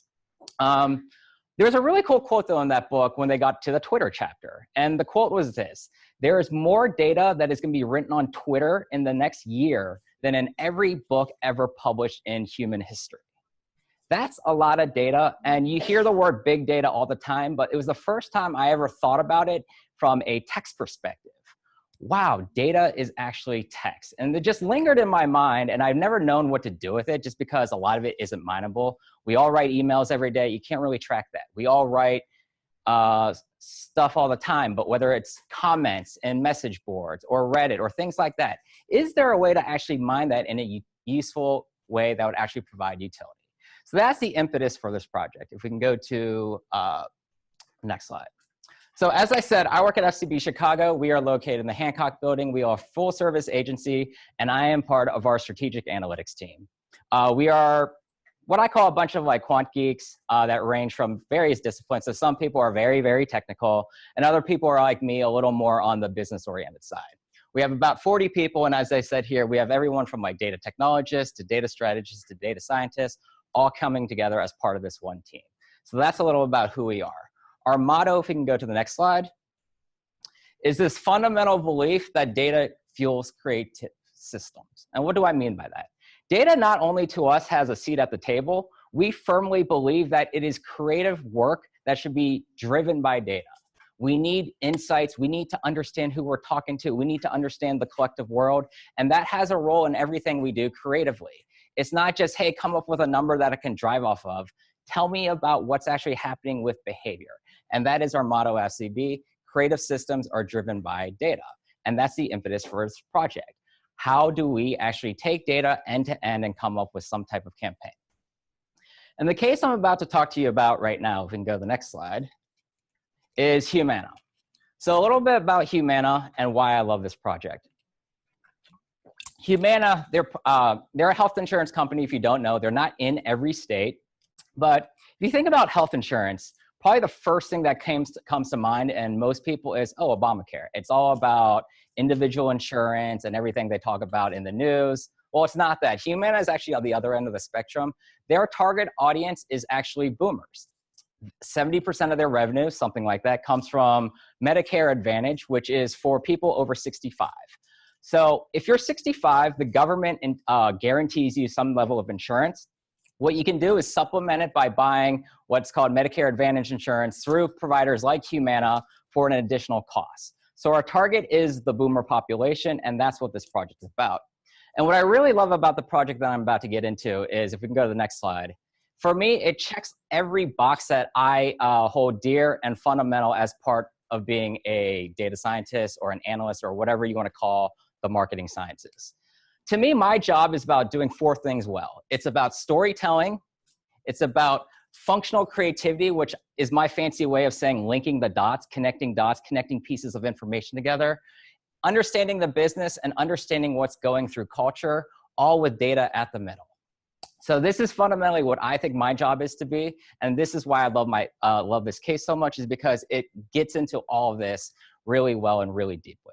So we can go to the next slide. Let me talk about the fundamental issue that we're playing about. So if you don't know, boomers are a big deal, but you probably wouldn't know that just through media. They're just never portrayed highly in media. So a couple stats for you to get grounded on in terms of boomers. 50% of the US population will be over the age of 50 by 2017. That is a massive audience that is very underrepresented in TV. If we can go to the next stat. Why is baby boomers such a big deal? They control the freaking money. 70% of disposable income in the United States is held by baby boomers. You wouldn't know that because every ad is focused on millennials, Gen Z, or even Gen X, but the boomers are not really portrayed that often in media.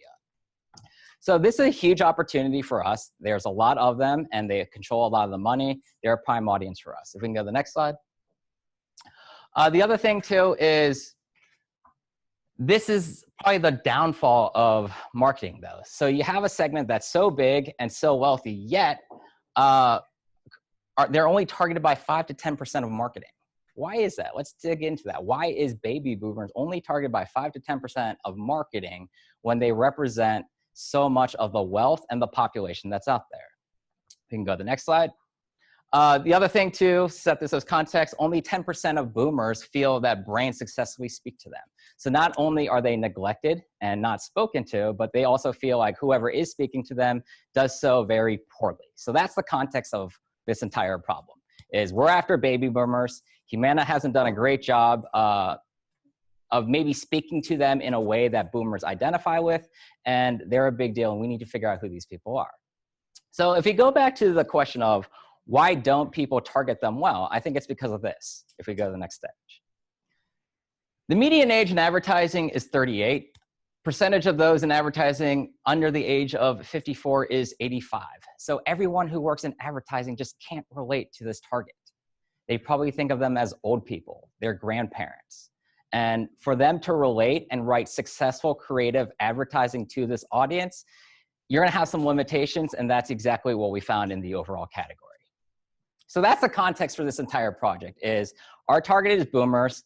I work in an advertising agency. My creative team is under 30, and we're trying to come up with ways for them to tangibly understand who this audience is outside of stereotypical portrayals on TV, which basically show them as old people rotting in Florida.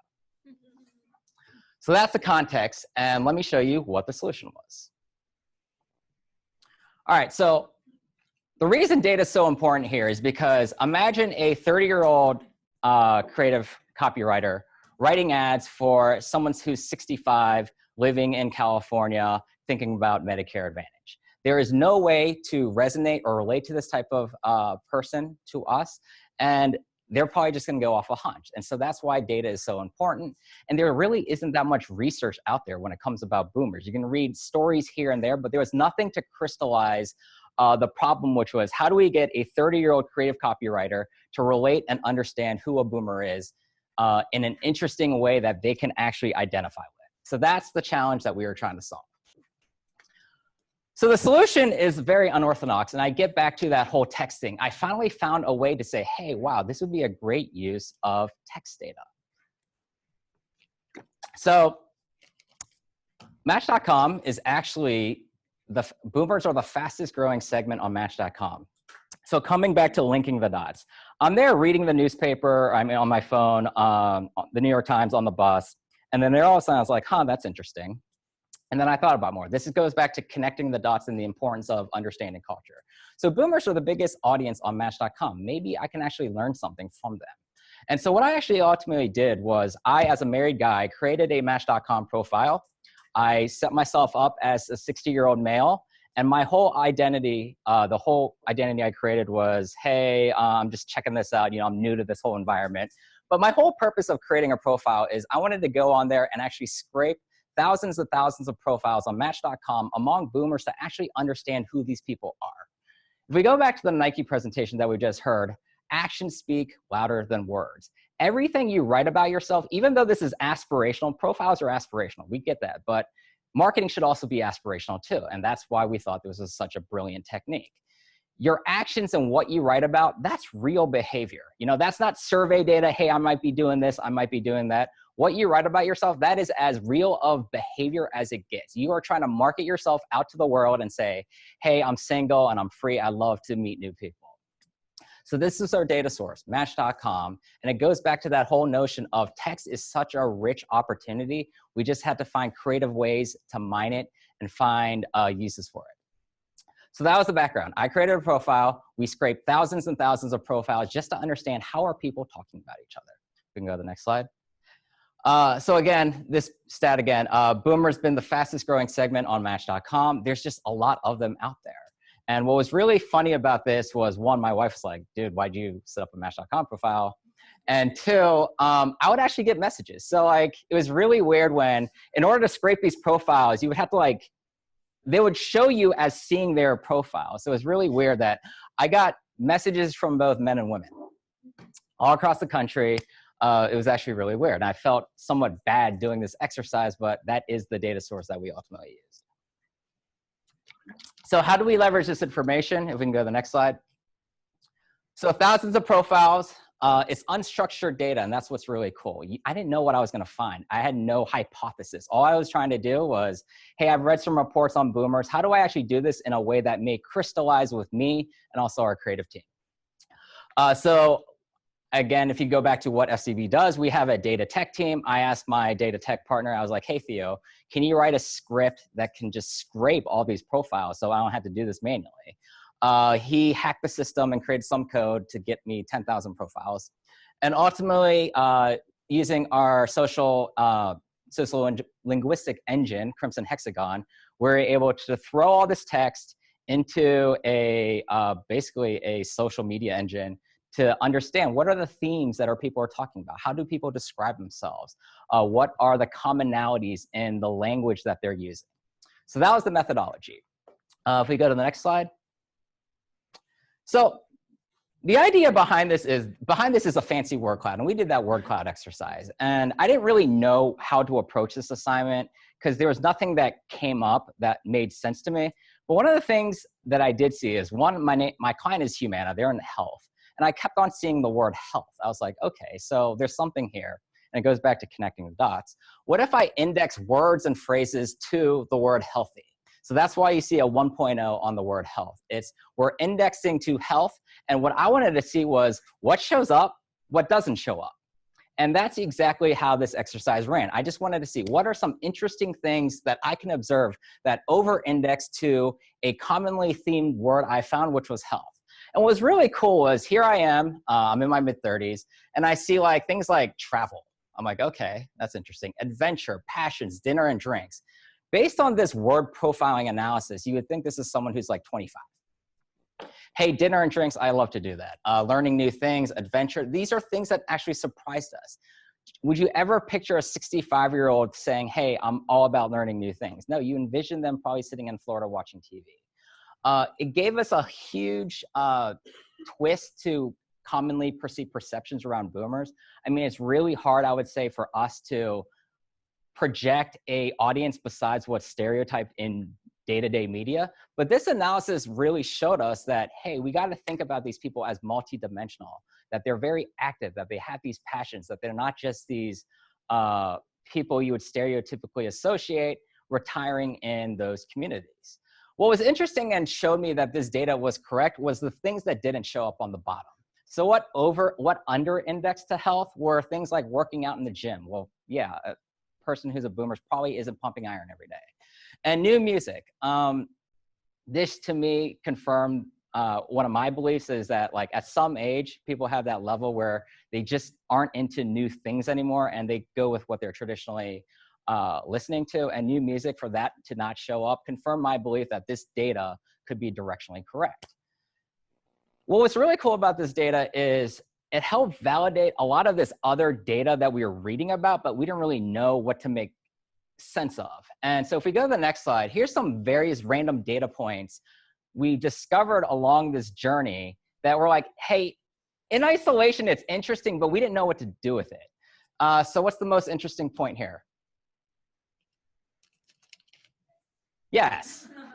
Wow. Wow. Like, that was a shocker, but we're just like, okay, that seems really creepy and weird. But when you put it in context of a lot of people are on Match.com, a lot of people are really active, a lot of people are basically acting like millennials, this all made sense. And it gave us the context to then approach, how do we target this audience in a way that would actually not insult them, but that they would resonate with? So the program we ultimately came up with was this campaign called Start With Healthy. Can you go to the next slide? The ultimate insight was this tagline: boomers want to grow, not fade. If you go back to that previous stat, their biggest fear is losing mobility. They don't consider themselves old. They want to continue to thrive. So any language that we communicate to them should not be insulting to them. We should not treat them as, we should not make them feel bad about themselves. We should say, hey, you're at this great point in your life, and guess what? If you have your health, great things can happen. And that is the tonality, the empathy that we approach this campaign. So if you go to the next slide, ultimately our creative product was this website called Start With Healthy. And every word here is very purposeful. So if you look at the top, you know, we have a tone of like finding purpose, having more energy, improving relationships, staying sharp. What is content that can help people live beyond seeing us as just a health insurance company? Yes, we are in health and we're going to have that selling message, but one of our selling messages was, how do we enable boomers to continue to thrive in this second phase of their life? And then the reception we got was extremely positive. Like, boomers finally felt that, like, here's a company that's not insulting me. Here's a company that understands that I feel middle-aged and I feel like the rest of my life is ahead of me, and that as long as I take care of myself, great things are ahead. And so this is the tonality of what we went with, this whole notion of start with healthy. Ready to take your next step to a healthier you, great things are ahead of your life. And if we go to the next slide, just a few things on like tone and language. Like, I think this is insulting. Life has no remote. Get up and change it yourself, really? Like, you're just gonna display that to someone? And then we went with this. It's like, hey, go live your life. Go see what's out there. Go learn new things, thrive, be healthy, be happy, find new relationships, find your passions. And it's all because of that creative twist in saying, hear who these people are. Write to them like they're a millennial. Write to them like they're 30. Write to them like they're your friend, not just your parent or your grandparent. Skew and think younger. And I think it's because of the way that we position that analysis that enabled us to drive that success. So that's pretty much it. I didn't want to get too creative into the creative. I just wanted to tell the overarching backstory of how we got there, what we ultimately did, and how we essentially launched. You know, for Humana, we're continuing to think about what is it that we can do with boomer audiences. We've played around with ideas like, what if we did a boomer summer camp and did that whole thing of allowing boomers to relive some of their prime years from their childhood and reconnect with those memories? What if we did things like open mic night for boomers? So we're playing in the space of how do we get them to participate in their passions and find new identity in this second phase of their life. So in conclusion, the one thing I wanted to leave you guys with was, again, this notion, if we go to the next slide, data fuels creative systems. If you are in the marketing sciences, if you are in a quant field, do not for 1 second believe that data cannot drive the end-to-end creative process. The creative solutions matters, but more and more people are thirsty for information. People want to understand the consumer more, the category more, what's happening in the industry. And it's because of this that we think we should have that mandate of fueling everything from strategy to ultimately measurement. So that's it for my presentation, and I'm happy to take any questions. It's basically the same question with Nike. How did you get people, your clients, I can pronounce it. How did you get them to buy into data, especially if you have a lot of creatives that might not what you're talking about makes sense to them? Ultimately, in the selling process, there's two ways to go about it. There's being right or being interesting. I don't think in marketing or advertising, you are ever going to be 100% right. You're going to still have to sell. So, you know, with data, what you're trying to do is do something better than a coin flip. That's what I call it. As I had that monkey picture in there for a reason. Like, that's, to me, a coin flip. You're either right or you're wrong. But through data, all we had was this directional notion of, we may not be 100% correct, but we think that this can be really fun, engaging way. And there's enough data in here to say that boomers are basically not your stereotype that you may have in your head.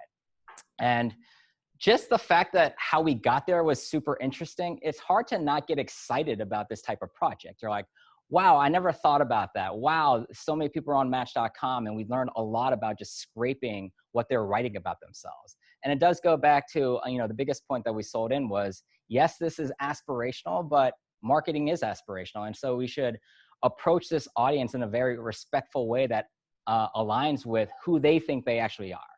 And that's the power, I would say, of data, is when you're able to not just say, hey, I think I'm directionally correct, but you also have an interesting story to back that up. How were you able to scrape the data from Match.com? Like, did you have to go through some privacy loops, or? No, ultimately, well, everyone's de-identified. Okay, so the question was, do we have to go through any privacy loops to scrape this data? No. Well, I didn't. Ultimately, what we did was, I'm not looking for someone's name. All I'm looking for is their age, where they live, and what are they saying. So those are the 3 fields I needed, and our data technologist was able to write a script that was able to scrape that information. Yes, you might call that big data creepy, but that's pretty much what advanced marketing techniques are about. It's how do we do things faster and at scale. Does that answer your question? Yeah. Did you also think about scraping their Twitter bios for age and? We're never gonna, Twitter bios are very limited, I would say. Yeah. So the cool thing about Match is these are your deepest inner truths. People are very honest. Like, hey, I'm divorced, or my wife died. Hey, I'm really into these things. I'm really into these weird sexual things. People who are 65 are talking about their fetishes. This is as honest of data as you can possibly imagine. So that's why something as public facing like Twitter probably wouldn't be the best source. We were looking for those deeper inner truths. And that's why this Match.com profile information was so powerful, is because people went to who they actually are in their rawest form. Was there ever any concern that the people you were looking at were, they're single people, it's not representative of the whole boomer population? Yes, and I go back to that notion of aspirational. So, none of those word things were like, hey, I'm really into this sexual fetish or this type of thing, or this is exactly what I'm looking for.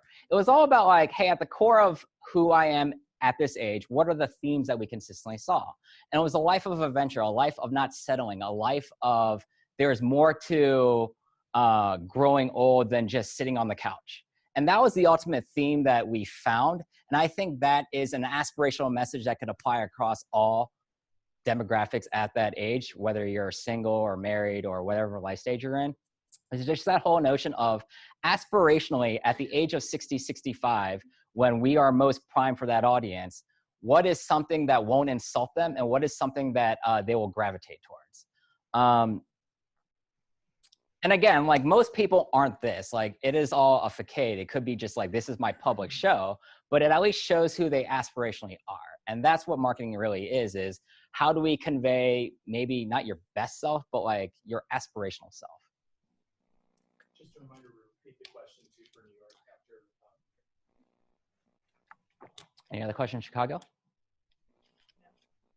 How did you measure the impact of what you guys did, the website? Really, this entire campaign was fairly recent, so it was all about just our impression weight and engagement. So it wasn't like how many clicks we got. It was, if you came to our website, did you do the key actions that we wanted you to do? So vanity metrics of volume mean nothing to us. But if you strip that away and just say, hey, within our website itself, who are doing what we would call a useful visit, that's how we ultimately measured success of the campaign. Was 1, did we get in front of them? 2, did they find enough interest to want to click through to us? And 3, did they find enough interest within our content to actually explore it? All right, any questions in New York? Nope, doesn't look like it. Great, well, thank you very much. It was really fun talking to you all. All right. Hello, everyone. My name is Julie Hertel, and I work for Miller Coors. I'm on the Human Experience team, which is one of the branches of our broader Marketing Insights group. And what we do on the Human Experience team is we're charged with kind of understanding the world and what's happening out there. And we're tasked with understanding our consumers outside of the lens of beer and understanding culture and societal shifts and human behavior, and try and be very forward thinking in order to find opportunities for our business before they become problems. And we are here today to talk to you about our Climb On campaign. And we won a gold award for it in the new audiences category. Hi everyone, I'm Blake Miller. I am in brand insights at Miller Coors. I lead marketing insights for Coors family of brands. So Coors Light, which I see no one's drinking here, but we'll let that slide. I'm a little, no, I'm just kidding. Anyway, so We'll have to and then sponsor the Coors next event. Banquet as well. Yeah. So we're excited to be here to talk to you about the Climb On campaign. I'm clicking too fast already. We'll talk to you about how we kind of identified the need to make beer gender friendly, which is the main topic of our research, the methodology we used, and the key takeaways that we found. So we just want to talk to you about where we started and how we got to where we are now.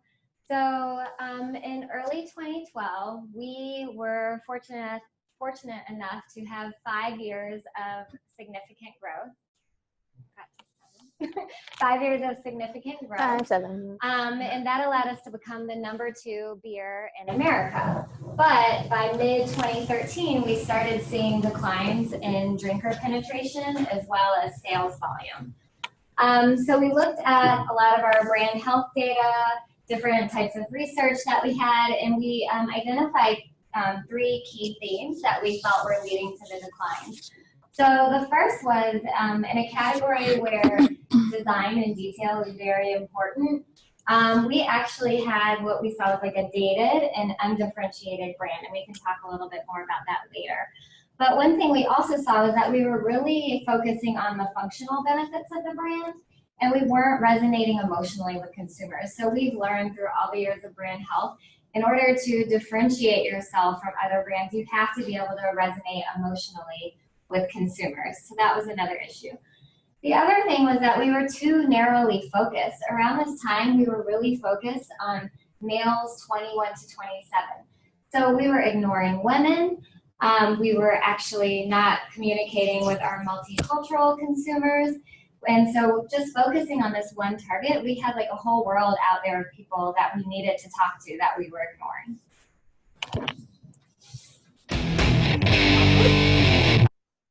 So, often if you look back over the years, big beer has been seen as like objectifying women, which I think we'll get into that in a second, or often ignoring women.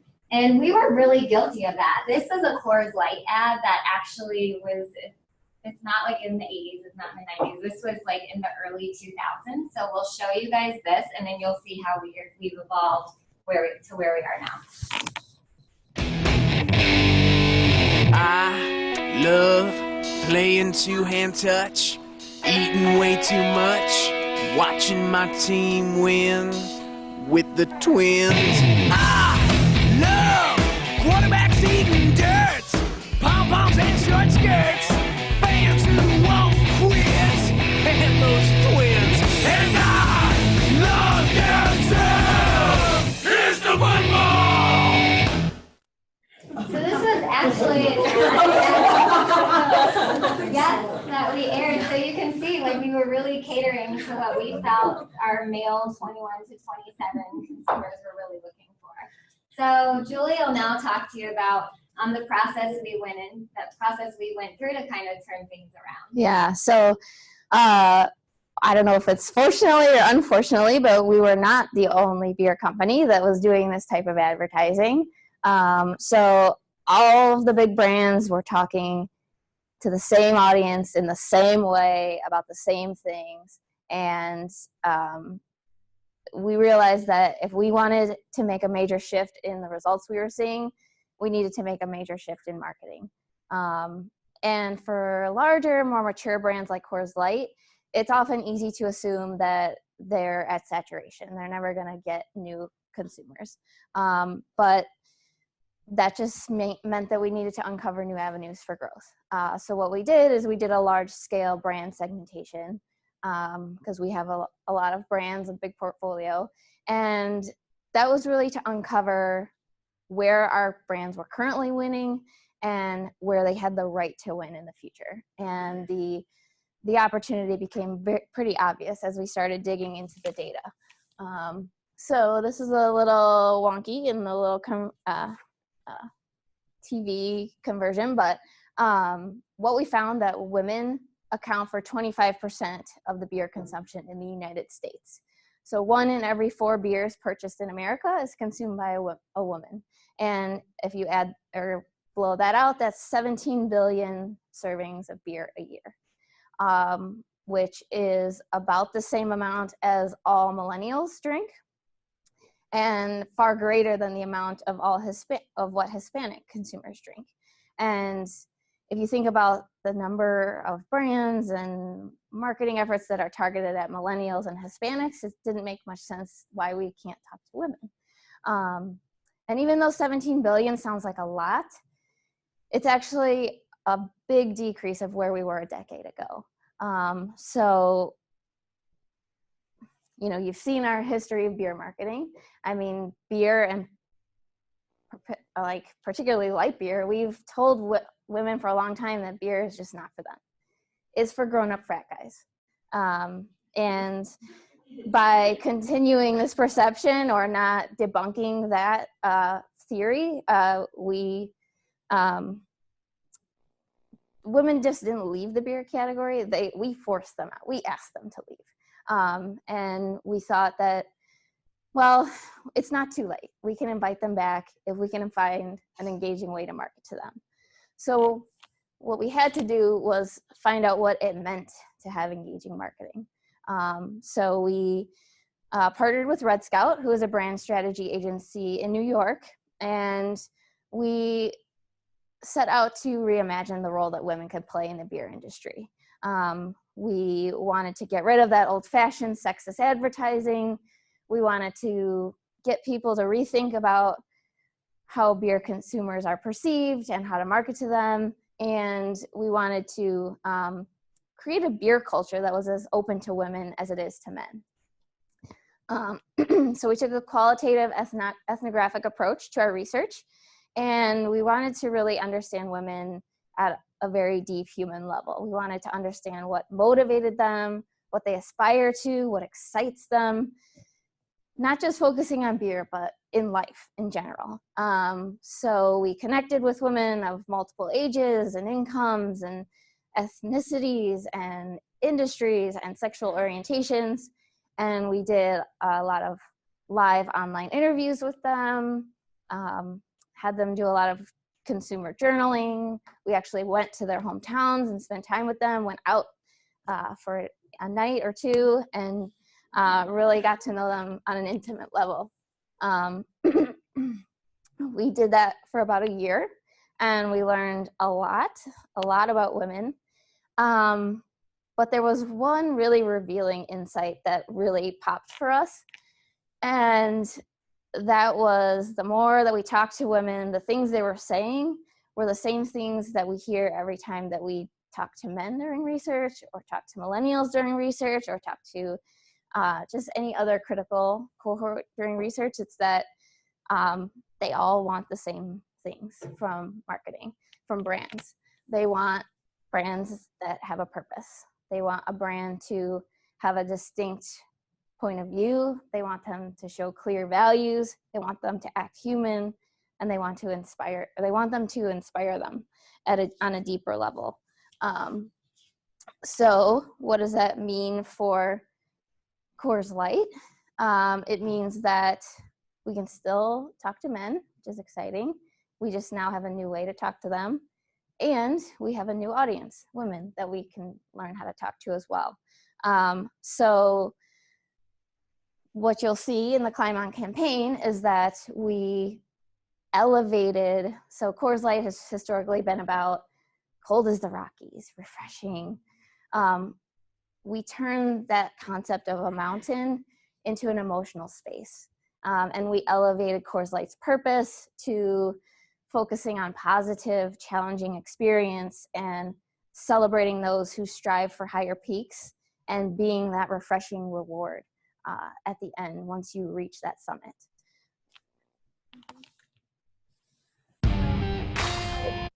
All right, the videos start automatically. Okay, so once Julie finished up all of her research, it was our job, the brand team and the creative agency, to create a campaign that would appeal to both men and women, not only appeal to women, but not alienate the men, which can be kind of tough to do. And so the creative agency, 72 and Sunny, created this inspirational campaign, Climb On. And we had research throughout this development process to make sure that we were appealing to women and not alienating the men. So we did several rounds of quantitative research, several rounds of qualitative research. And the interesting thing, we were kind of nervous like the first time we put these in front of consumers or in front of our male consumers, because the women, we made sure that we're showing like empowering women in our ads, which you'll see in a second.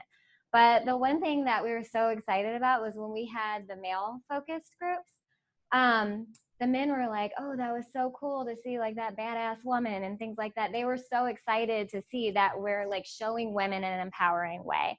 And so we were really happy about that and knew that we were going to have a successful campaign. So we have a reel here that we'll show you that has all of our 2016 advertising spots, and we can roll it. We are the Coors Brewing Company, and our mountain is brewing the world's most refreshing beer. A beer proud enough to wear our name in big, red, scripted letters. That's why we lager, filter, and package cold. Because we believe every climb deserves a refreshing finish. Whatever your mountain, climb on. Our mountains challenge us, push us back, knock us down, tell us it can't be done. But then, one day you reach the summit, and you realize the harder the climb, the better the reward. Coors Light, whatever your mountain, climb on. The harder the climb, the better the reward. Coors Light, whatever your mountain, climb on. Some ask, why would you do this? She asks, why wouldn't you? Coors Light, whatever your mountain, climb on.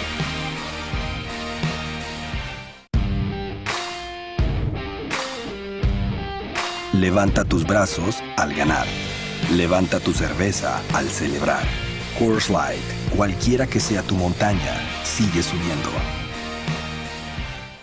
En la vida, a veces hay que tomar al toro por los cuernos. Literalmente. Cualquiera que sea tu montaña, sigue subiendo.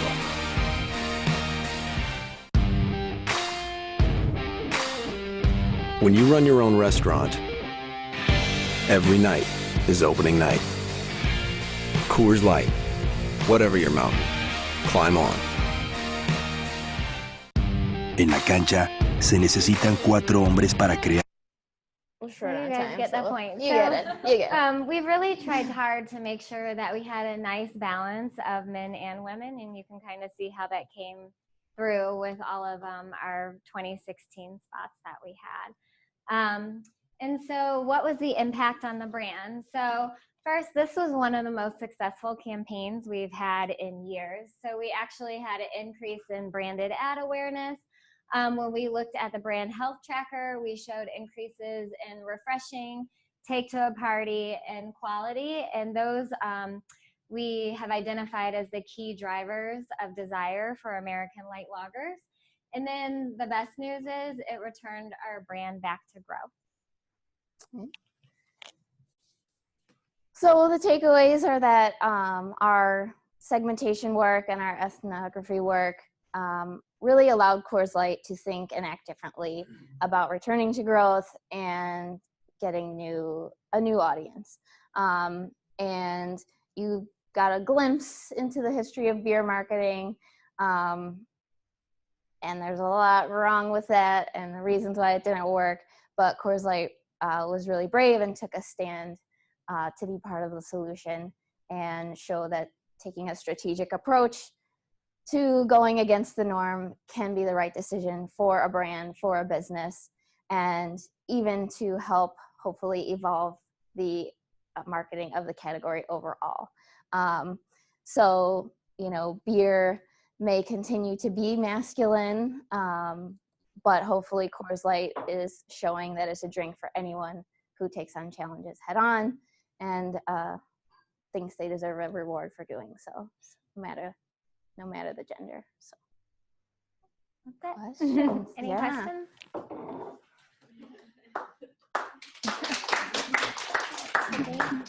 With your brand segmentation, what data showed you that Coors Light was the brand to do this for versus Miller Lite or Blue Moon? Yeah. So I'm not. The question too. Oh, yep. The question was with segmentation, what data did we have to show that Coors Light, because we have a huge portfolio of brands, that Coors Light was the brand that could take on this challenge of appealing to both men and women. Yep. And I don't even know how much we're allowed to go into it, but we do have a segmentation model that we use, and through different data points, I think there were over 17 different studies, and they looked back at a bunch of trends and things like that. We've identified a place for each of our brands to play, with a role for them to play within the portfolio. And so without getting deep into the data, we did identify that Coors Light was the brand that could reach female consumers, because we looked at our different, the different functional needs and emotional needs, and they lined up nicely with what Coors Light had to offer. For measures of success, you mentioned, I think it was conversations around refreshing. So obviously is the brand message resonating? And then the second was take to a party. How did you measure these? Is this social listening or? So we have a brand health tracker that we get data on monthly. And so we monitor that, and normally we compare it year over year. And so we just wanted to make sure that we were seeing increases in those attributes. Yeah. The question for New York is that how did we measure the increase in brand perceptions, take to a party and refreshing? And it's both survey-based, and it also has a social listening component as well. You mentioned how Miller or Coors Light was brave for embracing the women market. Can you speak to who was the decision maker with this? Was it top down? Was it bottom up? How did that work?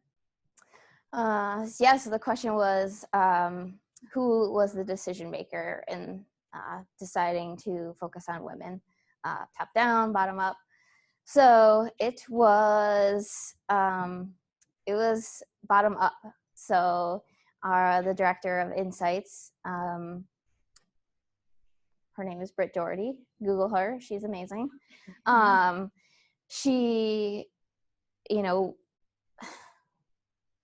is kind of a pioneer in our insights world, and is you know what, I'm gonna do this and ask for forgiveness later. So she saw the opportunity, the numbers were there. Women drink a quarter of the category, which looks great, but they're half the population. So why aren't they drinking half the beer? And she's like, it's time. It's time to focus on women. It's time to bring our advertising out of the dark ages. We need to stop doing the twins. We need to be a little more aspirational. And so she led the efforts and sold it into our senior leadership. And it was not a home run at first. There were a lot of myths that we had to debunk in our world. Women don't like beer. Women, beer's manly. So we had to just work through all that before we could even get to this point. So it was bottom up. Anyone? Wanna go? Go first. Yeah. With this campaign being so successful for Coors Light, do you plan to roll it out to your other brands in order to compete in all categories? For example, we all know that Budweiser as for Super Bowl, and they reach a much larger audience using that. So do you plan to take this a step further with the rest of your brands? Yeah, so the question for New York is, are we planning on taking this broader than Coors Light? So all of our brands have done the soul-searching mission to find their brand's purpose, and all of them are bringing it to life in different ways.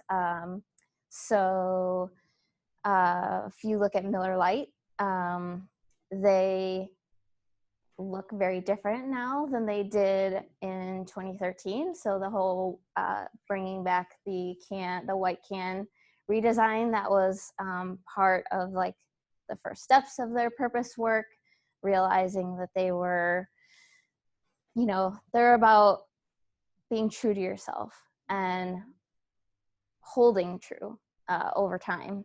And so that was where that inspiration came from. Line and Kugel is saying, their purpose is outdoorsy and reconnecting with yourself and nature. And so like, hopefully all of the brands you'll see have like their own personality shining through. So yeah, we are finding the purpose of each of our brands one by one. Yeah. One thing that Julie said is like, you have to have a purpose for your brand. And for Coors Light, after we finished all this work, we actually did a semiotic study to kind of break down our communications and what we were conveying. And it was really great that what we were doing was aligning really nicely with our brand purpose. So that's how we knew we were on the right track too. Yeah. Wondering, since you guys rolled out the Climb On campaign, have you seen like competitors in the beer space go after a similar strategy? And do you guys worry about like other brands outside of Miller Coors like tapping into the market of women primarily, and like how do you guys handle that? Yeah. I do. The question was, with the success of Climb On, do we feel that other brands in the beer industry or even other brands in general will be copycat, essentially? Yeah, I mean, I think women are a hot topic right now for marketers. And, you could argue that, we went back and forth a lot, just to give you a little peek under the tent, as to whether we were being a copycat to Mick Ultra by kind of focusing on these like aspirational moments, but they really own the physical space. And I think you can see that in their current campaign, where they've taken it a step further, and they're even going like previously they were like fitness for everyone, yay for those people who get up early and work out, but now it's like almost like the CrossFit audience. So and you see women, I'm like totally blanking on what other industries are focusing on women, but I know that it's like a big push now. Yeah, I mean, I've seen beer ads that it's clear that they're focusing on women, like Bud Light's Limerita is one of them, but I don't know if I realize it more because of what we've done here, or it's been like that in the past. So I'm actually just really not sure. Yeah. Cool. Yeah. Yeah, I guess I'm kind of piggybacking on his question, but I mean, when we look at the twins video, we kind of look at it going, we're laughing, right? Yep. And so, do you guys have any concerns about looking at any advertisements that we have now and saying, wow, that's really outdated? I mean, we should be, now we have this diversity dynamic that we're trying to address, and are we leaving out those people as well? You know what I mean? So where are we, as Coors, you guys want to be ahead of the game. So what's in that decision making to figure out where we should be going? I just want to make sure I understand the question right. So you're asking, is it about like diversity in the ads, or making sure that we're keeping with diversity in the ads, or? Well, it's just, how do you know that you're focusing on the right so, track? So you're focusing on women, right? Yeah. But where should you be or be heading? So the question is that we're focusing on women. Where should we be heading in the future? So this campaign, yes, we're focused on women. We're focused on men, but we're also focusing on like different multicultural consumers. Like we just want to make sure that throughout all of our ads that we're showing diversity in very different ways. And so we actually just did a recent study. So of course, like a lot of this work comes out of like our core consumer insight. And just within the past few weeks, we actually validated that consumer insight across different racial, ethnic, and cultural backgrounds to make sure that it was like a universal insight that appeals to those drinkers within those subgroups. And so right now, that's the insight that we're working off of. And so now as we're moving forward and we're planning for the evolution of the campaign, we're making sure that we're not only showing diversity within like male, female, but we're showing diversity on all areas or all aspects of the campaign. So we're diversifying even the activities we show. So you'll see a lot of those were very like sports related. And so now we're trying to get more into more like work or lifestyle and things like that. So we're trying to approach diversity on like many different levels. Does that answer your question? Okay. Yeah. Okay. And our goal was to make it aspirational, and like that kind of goes back to like showcasing a purpose and showcasing values that hopefully in 10 years we don't have a reason, I think, to look back and be embarrassed by this work. We're not being offensive. We don't want to be like the college brochure and just like put people in the background just to have them in the background. So we feel that this work can be appealing to a large audience, even if they don't see their specific mirror image in it. Yeah, I mean, I definitely think this is something that we can be proud of, because even we've heard from consumers like, oh my gosh, this makes me want to go out and do that. Or even if they couldn't relate to the challenge being shown in the ad, they could like relate it to their personal challenges. And it's like, I need to overcome these obstacles. And even, like I said, when we were doing the insight validation, I think it was like 95% of consumers like felt like it was, and don't quote me on that, but felt like it was optimistic and aspirational and things like that. So those are all the words. This is like what we want to be. And so I don't think that we would look back on this campaign and be embarrassed. I think we would be totally proud and hoping that we're motivating people to accomplish their goals and reward themselves at the Coors Light. Thank you so much, you guys. We're just going to wrap things up here in New York. It's 9 o'clock. Really appreciated everything and everyone for staying.